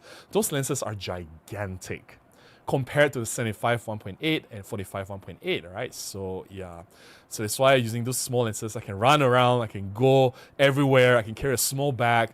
And you know my bag with the 5 lenses and the camera, it weighs less than 1.4 kilograms. 1.4 kilograms. So that's why I can't move away from Micro Four Thirds. It's just too amazing. Okay. Just gonna show you a few visuals. Gotta go behind the crowd, go in front of the crowd, go to the stage, shoot from different direction. This is a different performer already. This was 45 1.8 at 1/30th of a second. ISO 320. I don't know why I said 320. I would have said 400 or 500. I don't know why 320, but 1/30th of a second, 45 1.8. Right. This is pretty cool. This was I think it says 2/5 of a second. I think 1/3 of a second. 1/3 of a second. 9 f1.7 lens. ISO 200. ISO 200 for this, which is pretty cool. All right. Wait, let me see. Sorry, the crop went a little bit off. All right. I fixed that already. I accidentally moved the diagram. All right. Where was I? This was 45 1.8, 1/40th of a second, ISO 200. All right. Just gonna run through the projection. And this was actually very high ISO. This was ISO 4000, 1/40th of a second, 45 1.8. Yeah, still looks pretty clean to me. I'm perfectly fine. The light on the audience was very, very dim. Obviously, the audience don't stay very still. If you're going to do such a close-up shot, you need to be careful with your shutter speed. I was aiming at 1/60th, but it was short, 1/40th. I checked the shot, they were still sharp, so I was fine with the image quality, so no problem whatsoever. This was also, this is 1/20th, even slower. 45 1.8 ISO 4000, 1/20th of a second. The problem is the light changes. It doesn't stay constant, right? It depends on what's being projected on the screen. The light was dim most of the time, or there was no light. So the only source of light was from the projection. So yeah. Okay, this guy is pretty cool. He's on stage. So this is 1/20th, 75 1.8, 1/20th, ISO 400. Alright, still tack sharp, no problem. This is on the stage. You can see here basically I turn off all the lights. It's just a light from the projection. And this was 15 1.7, 1/8 of a second, ISO 200.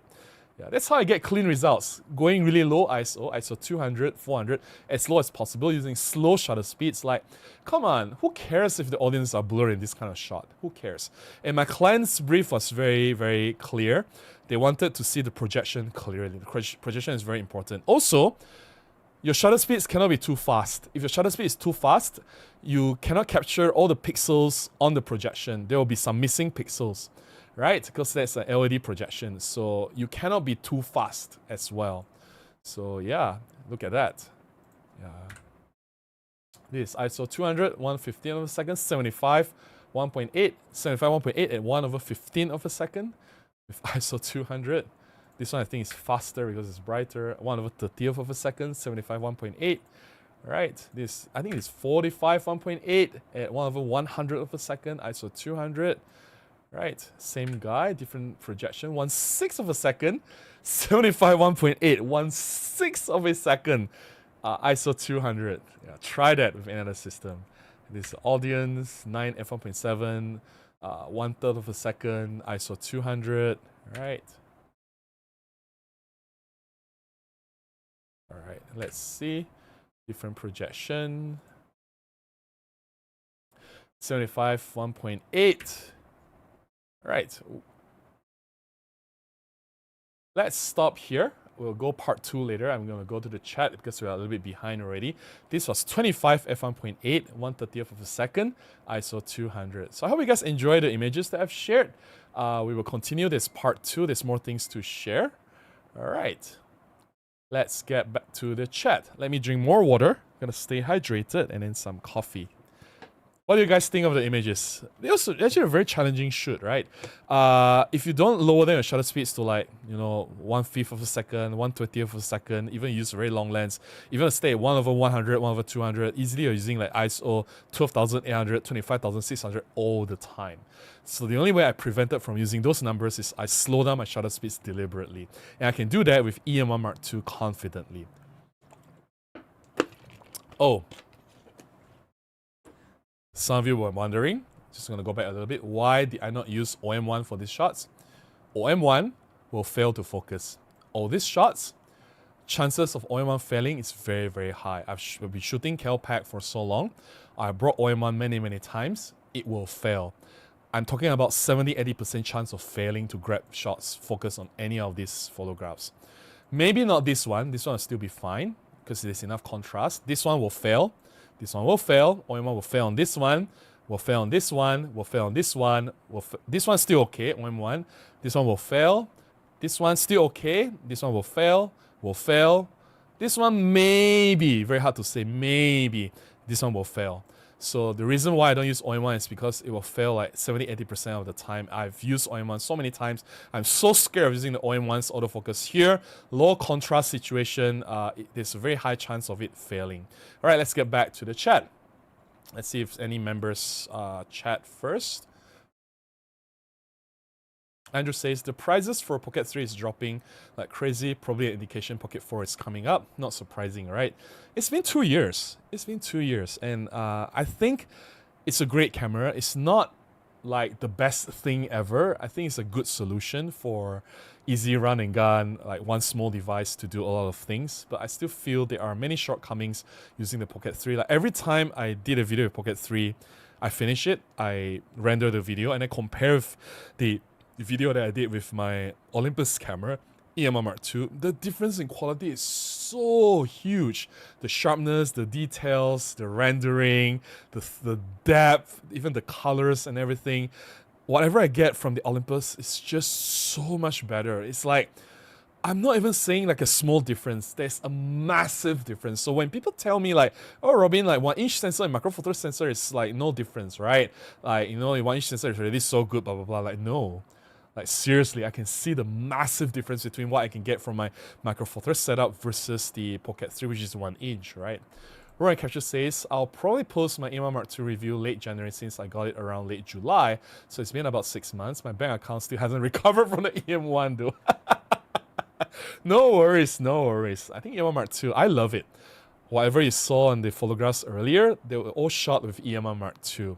Gary says, I would argue that your videos do well because they are well done and informative and high quality. You make your own luck. Oh, you're too kind, Gregory. You are just too kind. Andrew says, I feel Micro Four Thirds desperately needs to go beyond 25 megapixels this year. I agree with you, Andrew. I totally agree with you. Roy Catcher says, would you recommend using high-res shot on the EMA Mark II for stationary objects like parked cars? Only if you need high-res. Like, I'm guessing once you're starting the car business, and depends on where your clients want the shots. If your clients only want to display the shots on websites, then why do you need like 50 megapixels? It doesn't make any sense. For websites, it's going to scale down to less than like 10 megapixels. Even 10, 12 megapixels is fine. So shooting with 20 megapixels is more than sufficient. Unless your clients specifically said they wanted to print large, or they want to do something more in their graphics design department or something else, then it makes sense to capture more resolution for them, right? Yeah. If not, just a single capture will be fine. Tomato says, such good shots in challenging lighting. Was there a lot of shots with motion blur? Not many. And I am very aware of the motion blur. And if I slow down my shutter speeds to like 1/10, 1/5 of a second, I know that the motion blur will not affect the shot. Like you see a lot of the crowd, right? Let's just look at the photographs. This one, no motion blur. Like here, if there's motion blur, like who cares? It doesn't really matter, right? Like this kind of shot. Like this one, yes, I have to make sure that the main guy doesn't move, right? Like here, the main guy, as long as the main guy is sharp, like the crowd, like the one in front, if there's blur, I don't care. I really don't care, right? Like here, like if the crowd is blurred, let them be blur. So here, the person on stage and the projection, that's the main subject. Everything else blur, I don't care. So you got to figure out what blur is okay, what blur is not. Like here, I can't have them to be blurred. That's why I increase the shutter speed. I have to use the ISO 4000, or else I can just use ISO 200, right? So I have to use ISO 4000 to have the shutter speed of 1/20th, 1/40th of a second, so that there's no blur on the people, right? So yeah, I gotta decide what blur will be consequential and what blur can be forgiven and what blur is fine or not. Yeah. All right, let's get to the chat. Let's see members, 2 more members chat. Thank you so much, Andrew. Appreciate the kind words. And Gary says, outstanding shots, sharing with my daughter who enjoys a lot of concerts. Thank you so much. This was not really a concert. It's a stage. I'll say stage performance kind of photography. Similar to mini concerts, but I'll be shooting a mini concert though next week.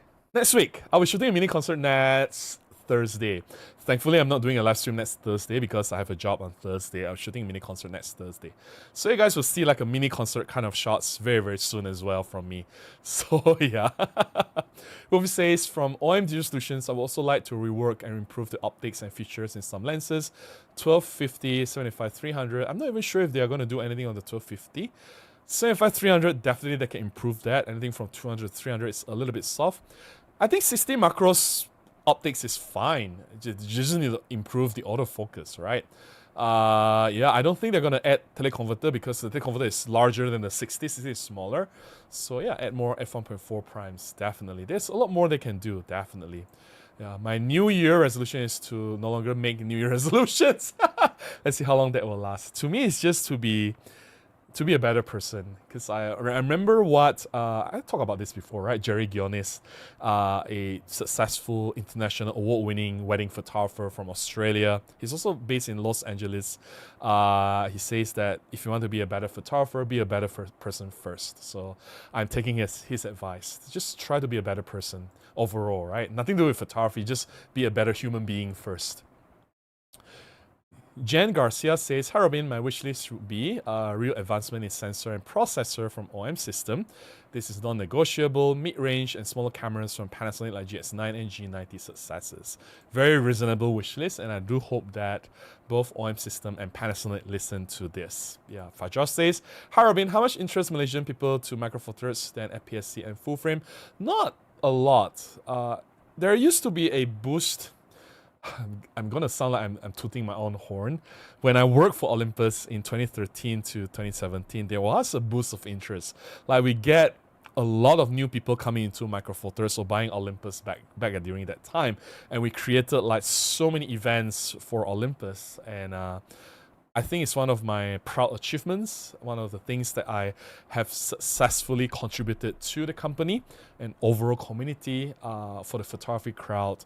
Yeah, during my time in Malaysia, I think the interest was considered quite strong compared to full frame and every other systems out there. But now, I think since Olympus basically gave up and OM Digital Solutions took over, and since Panasonic is not doing anything for the 1 year, I think the interest just plummeted. I think it's reflected in the market share, right? It's doing quite sadly, quite miserably. Marky says, "Wonder if you could take us around Kuala Lumpur and the surrounding area for street photography, maybe a mini-series. Your photos make me so curious about these places." I do a lot of this, right? My POV series, have you seen my POV videos? I basically bring everyone around me to the streets. You see what's around me, what's in front of me before I click the shutter button. Like even one of my newer videos, the Kodak Charmera, like I think two months ago, it was a POV video, right? I'll have a POV video next week as well, where you'll see around the streets. I'll bring you guys around with me, bring you guys with me, as if you guys are taking the shots together with me, seeing through my viewfinder on how I compose my shots. I've been doing that a lot. And yeah, feel free to check my older POV videos. I've done like dozens of them using various different cameras, exploring around Kuala Lumpur, even some towns outside of Kuala Lumpur like Malacca, Kuching, and other places as well. Yeah. Harold says, "Hi Robin, happy 2026, happy new year to you too. I want Panasonic to be an LX100 Mark III. There has been rumors circulating around that the LX100 Mark III is coming. So hopefully that rumor is coming true." Uvi says, "I saw that. I had to refresh the web page to get to the video going again." Yeah, I mean the freezing part. I hope everything is okay now. Jen Garcia says, "Another non-negotiable is OM system needs to improve their video. Every single manufacturer has better video than them right now. It isn't 2015 anymore." I think in 2015 they don't even have 4K. The first 4K camera was in 2016, late 2016, which was the EM1 Mark II. Which was then made available worldwide in 2017, early 2017. The delay was not their fault. There was a large earthquake in Japan. A lot of the factories suffered massive damage. It took them months to recover. So technically, only in 2017, Olympus had 4K. And it was not even the best 4K, right? It's like, it was actually pretty good.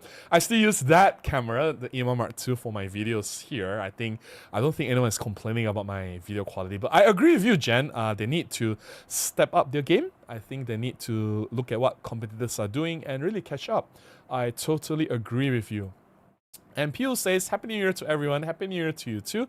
Very nice to see you here." Rudolph says, "Many are asking for a new lens that don't exist. I wish for my birthday in February, 150 to 400. Wow, and 50 to 200 plus, both teleconverters. Have beehives nearby. Somewhere will have the giant warps. Wow, those lenses will be... Wow, you can buy cars with those lenses here in Malaysia." I can't afford any of them. Like, as much as I love the 50 to 200, I think it's an excellent lens. I can't afford it. That's pretty expensive. Uvi says, "I did buy the Nikon 51.4 for just £75. That is cheap. If it's only 75, I want to buy it as well. My goodness, that's like 80 times 5, less than 500 ringgit.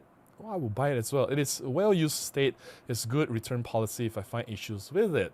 I will buy one as well if I find it here at that price." Ufi says, "There are f1.4 third-party lenses on the Nikon Z mount, but none of them are less than £300. Really? Even Nikon's 51.4 is definitely not expensive, but it's not the S series, right? The S series will be even more expensive in the used market, but I can't afford that at the moment. I totally understand that. Yeah, Futrox has 51.4 for Z mount, but like what Wolfie said it's probably above $300, so it's not something that he wanted to spend money on at the moment. Wolfie says, I don't blame you, Robin. It's a very different camera for each person. I can't get along with the EM5 series because it's too narrow for my long fingers. I never had the issue with GS7. It just fits weird. Like, I get, so when I use, sorry.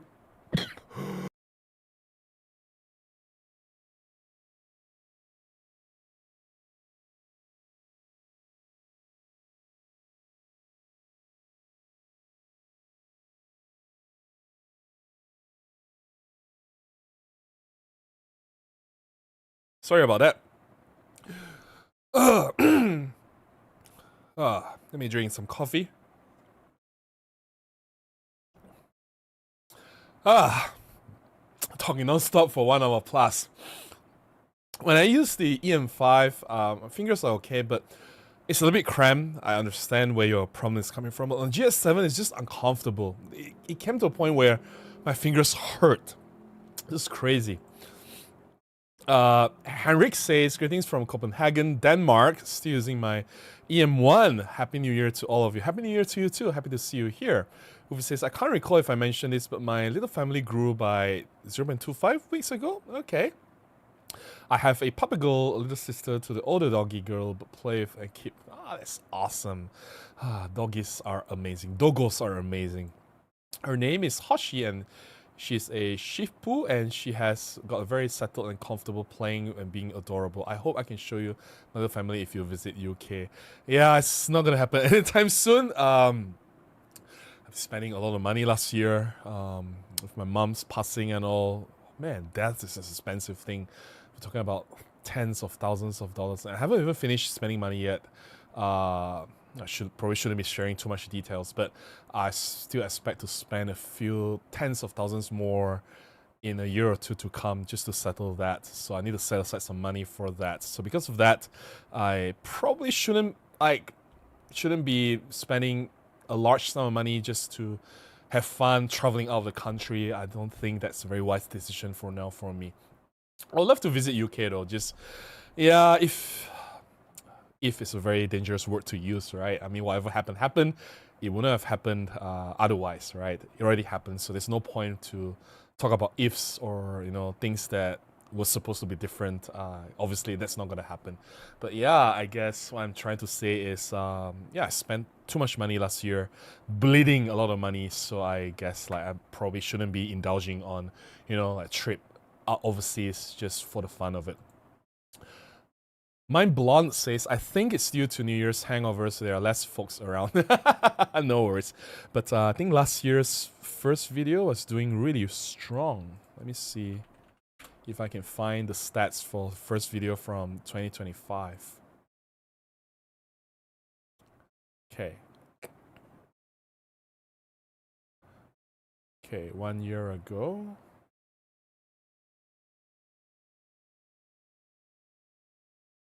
Okay, this is the first video from 2025.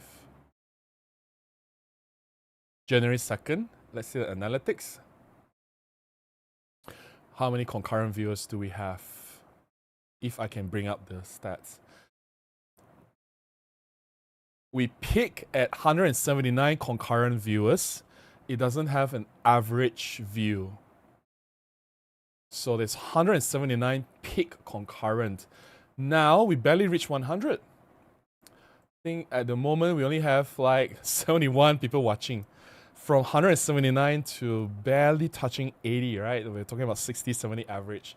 So in 1 year's time, you can see the audience drop by more than half, which is, yeah, this, I mean, I'm an engineer, I'm a trainer. I have to look at numbers, and the numbers mean something. And if I don't take action, if I don't do something, it just means that the information are useless, right? And they are a waste. So I'm the kind of person who will look at numbers and I will have to act, right? Ufi says, oh, I hope the new format is easier for you to keep up with work and have less stress. I'll always be here and enjoy all your videos. Thank you so much for that, Wolfie. Really appreciate that. Econ says, I hear, Robin, creating content takes a lot of time.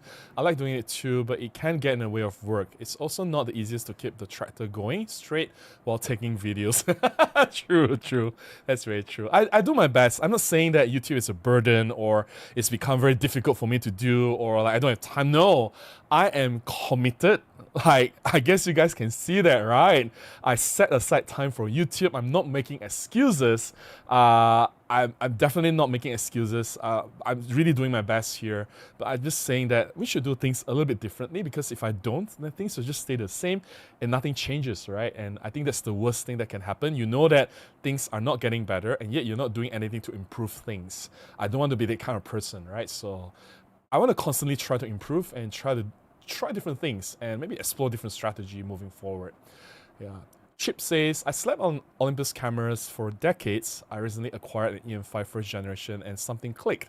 Thanks for sharing your thoughts and content. Yeah, EM5 is such a legendary camera. It's just amazing. I'm glad that you discovered it and I hope you get some good shots out of it and enjoy using it. This side towards screen says, my tongue.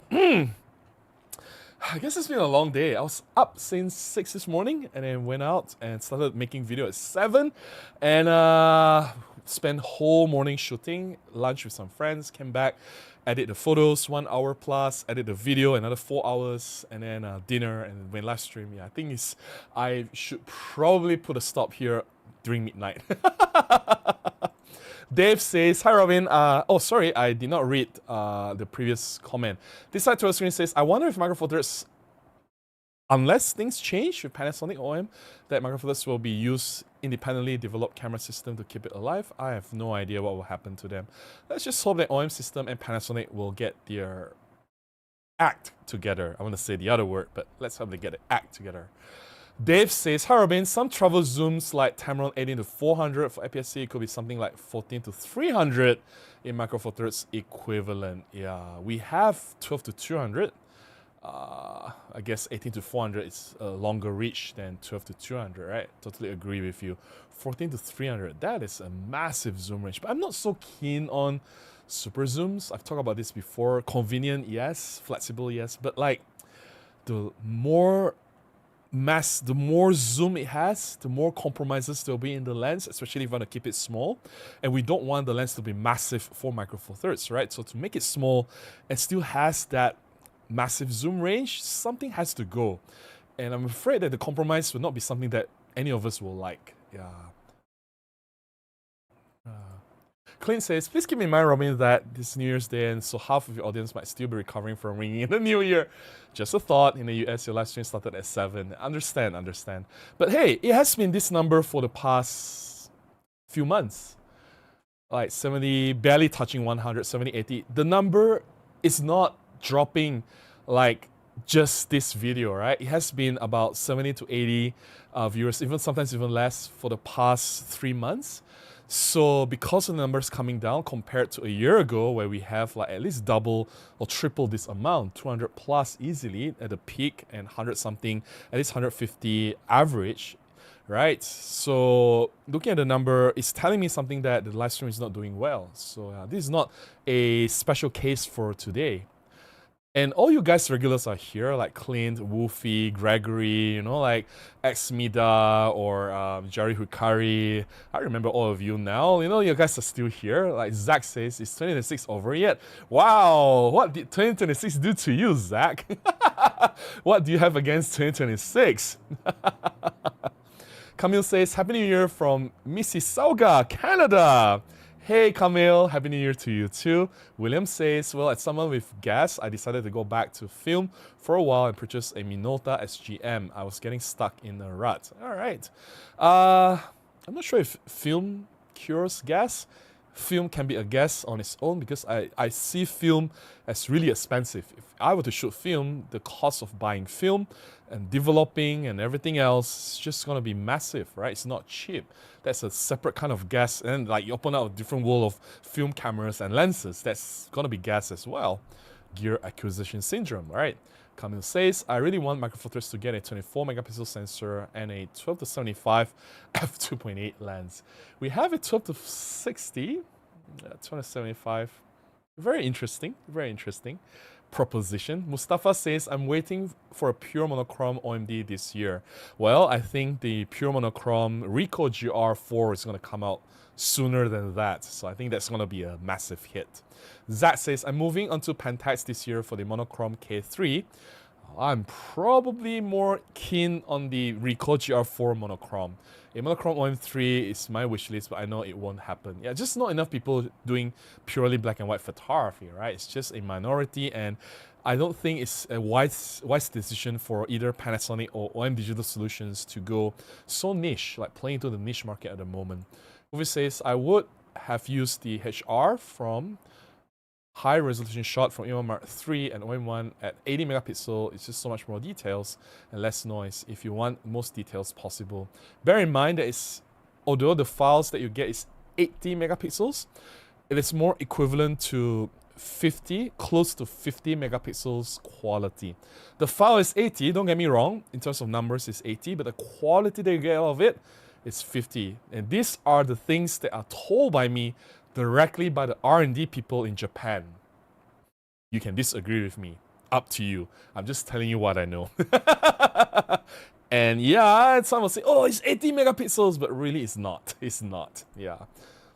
Beautiful shots. Thank you so much, Frankie. Appreciate that. Crystal says, hi, Robin. Next year starts with the Panasonic S5D. The new kit with the different advertisers, right? So yeah, I wouldn't know that. Yeah. Robin is about to sneeze. No, I was about to cough. YouTube sneezed. Yeah, this sneezes. Is it still? Are you guys back? I don't see any problem on my end, so I hope everything is back to normal. Right. Is everything okay? The file is going longer than usual. Everything is okay now? I hope I'm back, right? Just refresh. Hit the refresh. Then I should be back. Okay. OM1 Mark II. Why OM1 Mark II? It's just a minor update from the OM1. Yeah. I'm hoping for OM1 Mark III. Steve says GS9 successor with up-to-date sensor and autofocus. OM system camera with a larger pixel count. Yeah, more resolution, right? Definitely we need a new sensor with better image quality. It's about time they come up with that. What about OM1 Mark II autofocus? It's horrible. Why we want to talk about that? WSS DOG says that really does say it all. Updated sensor, improved autofocus. Other than that, microfocus is really good. Yeah, that's true.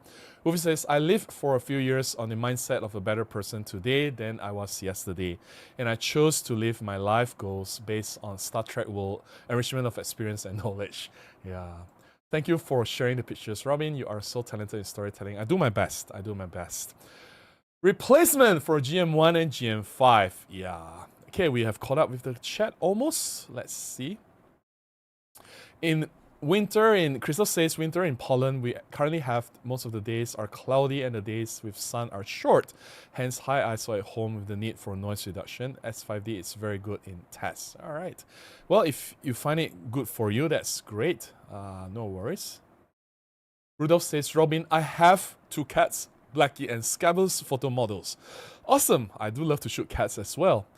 Tim says, Robin, I'm an amateur. I hesitate a lot of the perfect choice for me, sports, landscape, and travel. EM5 Mark III or the EM1 Mark II.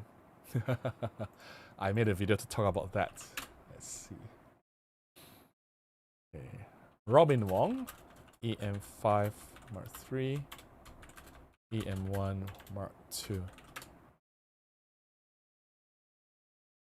If you have not seen this video, which I made 4 years ago, EM5 Mark III versus EM1 Mark II. So themes, please check this video out. Right. And I would say both have their advantages, but EM1 Mark II will have the beefier grip, dual cut slots, if dual cut slots are important to you, because to me it's important, I do jobs. And if a beefier or more rugged construction, because EM Mark II is metal construction, magnesium alloy, whereas the EM5 Mark III is plastic. So better construction, dual cut slots, and overall faster camera, more burst rate, faster burst rate and everything. So yeah, then EM1 Mark II will be a better choice. But if you want something smaller, lighter, and still have almost very similar capabilities to EM1 Mark II, you don't want something so heavy and so beefy. You want something really, really more minimal, like one lens setup for you to travel and vlog or everyday carry. I think EM5 Mark III makes more sense. That's my summary. For everything else, please check out that video. Alright, let's get to members chat. Alright. Yes, I'm back. It's okay again. Yes, I'm back. We're back. Thank you so much. Gary says, I spent Christmas in New Orleans. I left my GM5 behind, forcing me to use my Pan-F. I enjoyed it, but a lot to learn. Pan-F is, yeah, not my favorite camera. I think I'll enjoy the GM5 more. But this is just me, right? Different people have different strokes and different preferences. No worries, Themes, I appreciate that. Wolfie says, to be fair, people didn't need to drink that much on New Year's Eve compared to this year after what happened with the world in the past 12 months. Yeah, well, I guess it's just a way for people to let loose and indulge a little bit, right? Why not do it on a New Year's Eve? I think it's not a bad thing, right? As long as you stay safe, you don't go out and drive and, hurt other people or yourself, right? Econ says, you have done great things with this channel, Robin. Cheers. Thank you so much. I really appreciate that. It means a lot to me. Hey, Santix, you are late. Santix says, hello, Robin. Happy New Year 2026. Happy New Year to you too. Ruby says, even my 18 years old sobriety was tested heavily this year, especially in the last couple of months with the RAM apocalypse. RAM apocalypse, my goodness. Well, 18 years sober. Congratulations, Wolfie. That is quite an achievement. I hope it continues to stay the same, Wolfie. Sunday says, a new entry-level but capable vlogging hybrid camera with good entry-level price. Definitely we need that, definitely. Right. Entry-level camera must have face detection, also include a good new kit lens. Agree with you again, Santix, definitely agree. Econ says, film costs copious amounts of gas. Exactly, like I don't see how film can be a cure for gas. I don't see it. I think it's worse. It opens up a different kind of worms, right? Wolfie says, yeah, that is why I've been working on to improve my life. No worries. Another hiccup. Hopefully, yeah, it comes back. It keeps buffering. Live streams today. Yes, tissue. Even the whole thing of death is lagging. Yeah, we are back, right? We are back. Yeah. Have a visual on moving Robin. Toana says, YouTube sure is having issues today. Chat disconnected and app couldn't connect to server for a minute. Yeah, Grace says, to be fair, Santix made a comment quite a while ago. Alright. Alright. Tim says, with a 40 to 150 lens? What about the lens? Peter says, Panasonic G9 Mark III. Wow. Okay, in a small house. Yeah, the G9 Mark II is massive, right? I don't know why they made it so... Okay, that's a bit too much to ask for. That is a bit too much to ask for. Which says, Robin, Godox has released an extremely tiny flash on a budget price. Was any chance? No!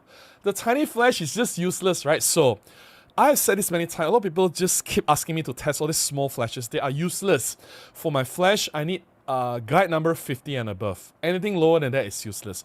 Once I use f8, f11 at ISO 200, I use about half of the flash power. Half. And then the half power is, of course, being cut. The reason why I have to go half power is because the light is being cut by maybe half, using whatever diffuser, reflector that you're using, not firing direct.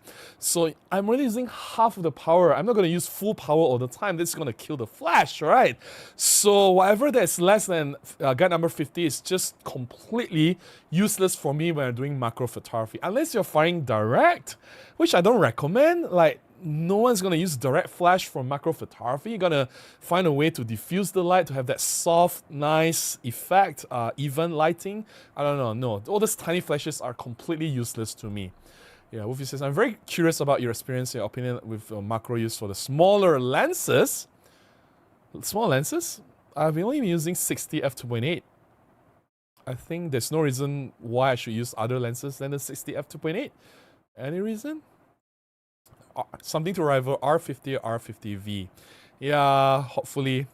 Yeah, the IT32, right? What's the guide number? Godox IT32 guide number. Guide number 18 is useless. That's like 1/3 of the power of what my flash have, and I'm barely enough. Like if I go full power on that flash, it's still not half of what I need for what I normally use now. So that flash is completely useless for me. Jeff says, Happy New Year, Robin, everyone. Hey, Jeff, Happy New Year to you too. Yeah, Sunny says, EMR Mark 3 photo and video specs in EPM2 body. Flip out lens and mic input. You guys are asking for a lot. Yeah. 30 f3.5 macro, 30. Yeah, they are useless for me because I have to go very close to the insects, and insects in Malaysia, they are not very patient and they are quite easily spooked. So I need that working distance, right? I think 60 f2.8 is just perfect for me. Yeah. Theme says, which option, EMR Mark 2 and 5 3 is better? With 40 to 150? Both are great with 40 to 150. Why? I don't think there's any difference. Yeah, no worries. Just like I need a powerful flash. Mind Blonde says, Robin, any recommendation for a macro usable flash? Mine was gone broken. Anything with guide number 50 and above. Anything with guide number 50. If you have guide number 60 or more powerful, definitely better. Guide number 40, maybe there's like a limit, right? Guide number 50 and above. All right, I've called up the chat. Let me just go to my part 2 of my photo sharing, and then we'll probably close the session for tonight because it has been a really long day for me. All right, let me get back to the photo as well so that I can see the metadata. This was 75 1.8, 1/40th of a second, right? Just get close to the performer, right? Then EMR Mark 2, 25 1.8. For Malaysians, this performer was really funny. So they mix different kind of songs, right? Things that we normally hear. And one of the things that got the crowd raving, or the crowd like burst into cheer, was the Watson's Cao Cao deal.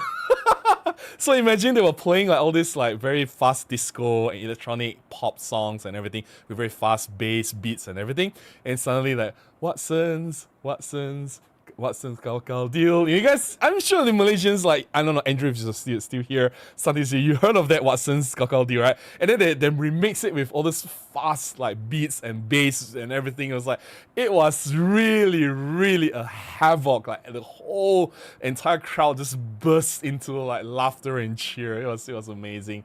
Yeah, this group was really, really, really fun. This was crazy. And they had like really weird fans dressing up. And this one I have no choice but to use ISO 6400, 6400. This was a 25 f1.8 lens, and shutter speed was really high, 1/250th of a second. This is where I need to freeze the motion. They were moving around. So in order to get fast enough shutter speeds, I have no choice but to increase the ISO number. Yeah. Anyways, and this was one of the performer with actual instruments. There were all different kinds of performance that night. This is 75 f1.8, 1/15 of a second, ISO 1600, 1/15 of a second, right? A group photo for the first night. No, this is the last night. I don't know why I put the group photo here. 9 f1.7. No problem. Group photo this is fine. This has stage lights, so not a problem at all. This is stage light, so not an issue. But this one doesn't have this was like 75 1.8, 1/4 of a second. 75 f1.8, 1/4 of a second, ISO 1600. Think about that for a moment. Yeah. And this is also a very challenging dynamic range shot. Low light with challenging dynamic range. 1/3 of a second. 9 f1.7 lens, ISO 200. Yeah, you can see I try to balance the highlight and shadow from the extreme ends, right? The stage and the crowd. Yeah. A silhouette shot, not that difficult to do. EMR Mark 2, 75 1.8. Right. Same shot, just a different angle. This is a 15 1.7. Yeah. This is also 15. No, this is 9 f1.7. 1/6 of a second, ISO 200. Just gonna go through the shots. They have all different kinds of projection, which is pretty cool. They also run a workshop to teach people how to do all these projections there. What's the I can't remember. Touch, visual, something touch. It's a workshop. I was shooting the workshop. I didn't understand anything that the instructor was teaching. Anyway. Yeah, and I went up to one floor up, and this is restricted access, by the way, not accessible to the public. So because I was the official photographer, I get special permission to roam around some hidden restricted areas, places where only like the crew members can access, right? So this is one of them. So I went up to get a different kind of view, right? I figure out I don't want to shoot any show while I was up there. I just want to focus on the screen down there. So this was like during the intermission, all right? And yeah, just get a different angle. I guess the message has been the same every time. If you want better shots, you have to move. You have to find different angle to shoot. The more variety you can get to your clients, the better. And they'll see all this different kind of coverage, different kind of compositions. You're shooting from different positions. It shows that you really try your best to give different shots to your clients. And that really counts, right? And yeah, I really enjoy this particular performance set. This is the one that I enjoyed the most. Yeah. Yuseng Seto, that's the name. I remember the name. I really enjoyed the set. It was, I don't know who is Yuseng. Obviously, I didn't do my research. It was so enjoyable. There were 3 people there. This set was, I like the music. It was so good. So good. Yeah. It was so good. This was the one that I enjoyed the most. 15 f1.7. 1/500 of a second was really bright. ISO 1000. ISO 1000. So not a problem. Not a problem. Like it's 45 1.8, 1/50th of a second. Not a problem at all. Yeah, this was 75 1.8, 1/80th, ISO 800. Right. We're just scrolling through 9 f1.7, 1/15th of a second, ISO 200. And yeah, 75 1.8, ISO 200, 1/50th, and this is the last shot. Last shot for the night, 9 f1.7, half a second, ISO 200. Half a second, yeah? And all the lights are turned off. You only see the light from the projection. And honestly, it seems like it's very bright here, but the camera data doesn't lie. It's half a second and still dark. It means it's really, really dark. Alright, I hope you guys enjoyed the series. You guys are going to see this same set of photographs again 2 weeks from now. I'll make a video. I actually made a video already, it's just waiting to be published. The video's title is Why I'm Staying with Micro Four Thirds in 2026. This particular shoot that I did for Kuala Lumpur Performing Arts Centre reminded me of why I love Micro Four Thirds so much. I'm not going to go into details about all the points or why I'm staying because I made the video, so obviously you guys have to watch the video to find out, right? So it'll come out in 2 weeks from now. You're gonna see the same photographs, so don't worry, all the settings as usual. I'm gonna put all the photographs with all the metadata at the side, the as if data with shutter speed, ISO, aperture, and the lens that I use for each photograph. So over there, it's a better reference than what you see here. Alright, let's get to the final few chats and then we'll call it a night, alright? Okay, yes, hydrate. I guess I'm gonna drink. Yes, Andrew Watson's Calcaldio remix version.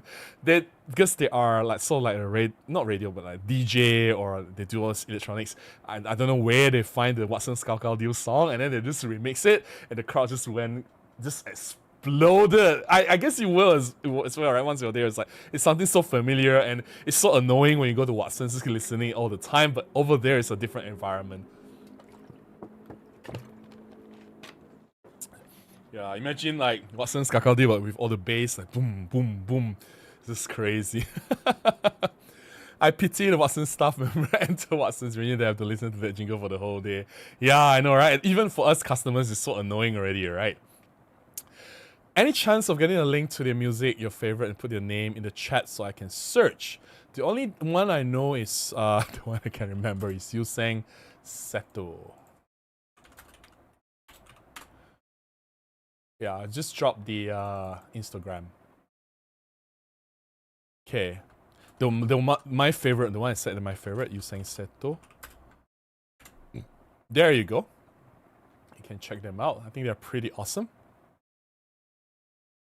My blonde says, Happy New Year, Robin. Happy New Year to you too. Sandeep says, kit lens 10 to 50, f2.8, f4, collapsible electronic zoom, 1250, but half of, or 1/3 of the lens barrel. Alright. Watson's jingle.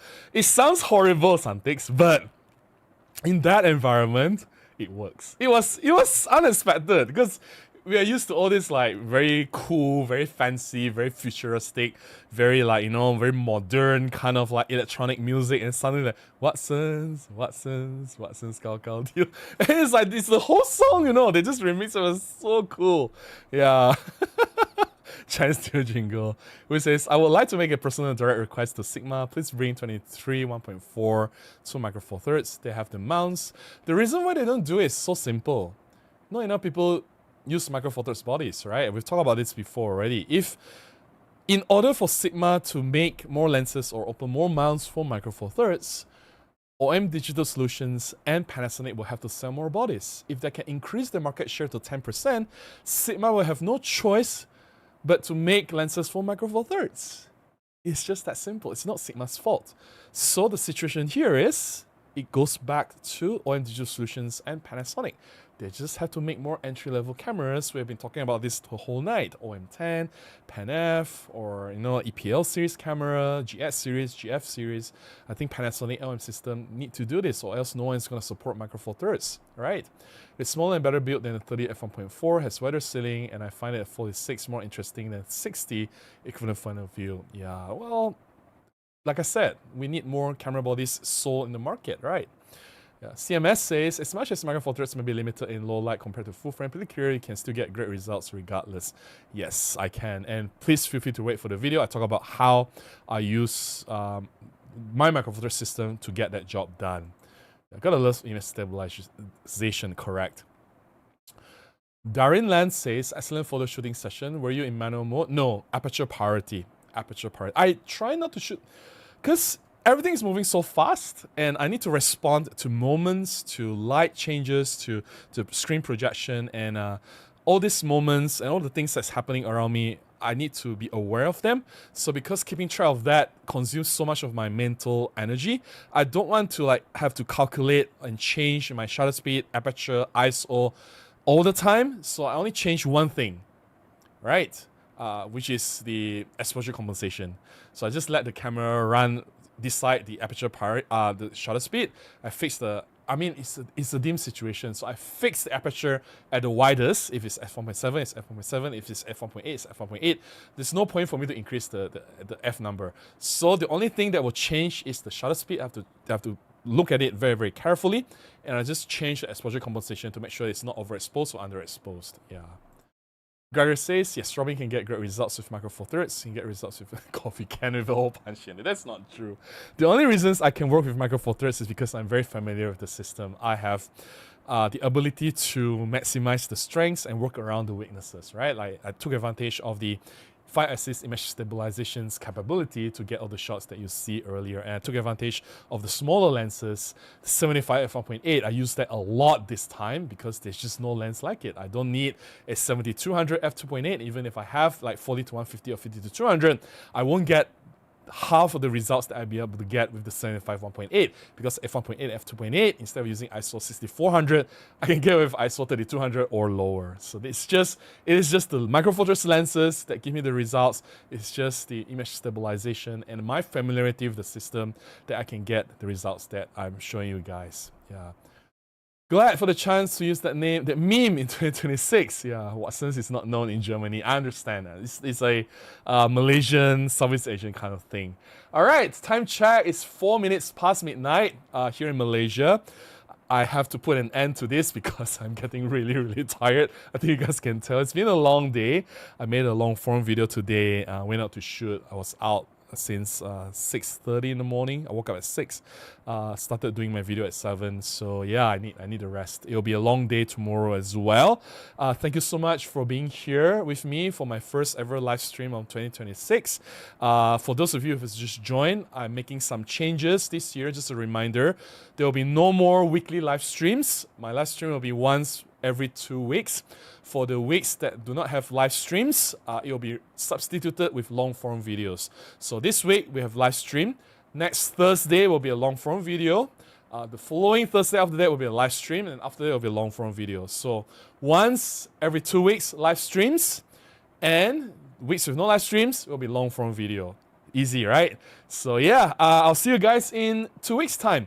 Members only live stream will be next week. So next week we have members only live stream. So for public live stream, I'll see you guys in 2 weeks' time. And yeah, Happy New Year 2026. I hope you guys have a wonderful celebration, and hopefully you guys will have an amazing year ahead.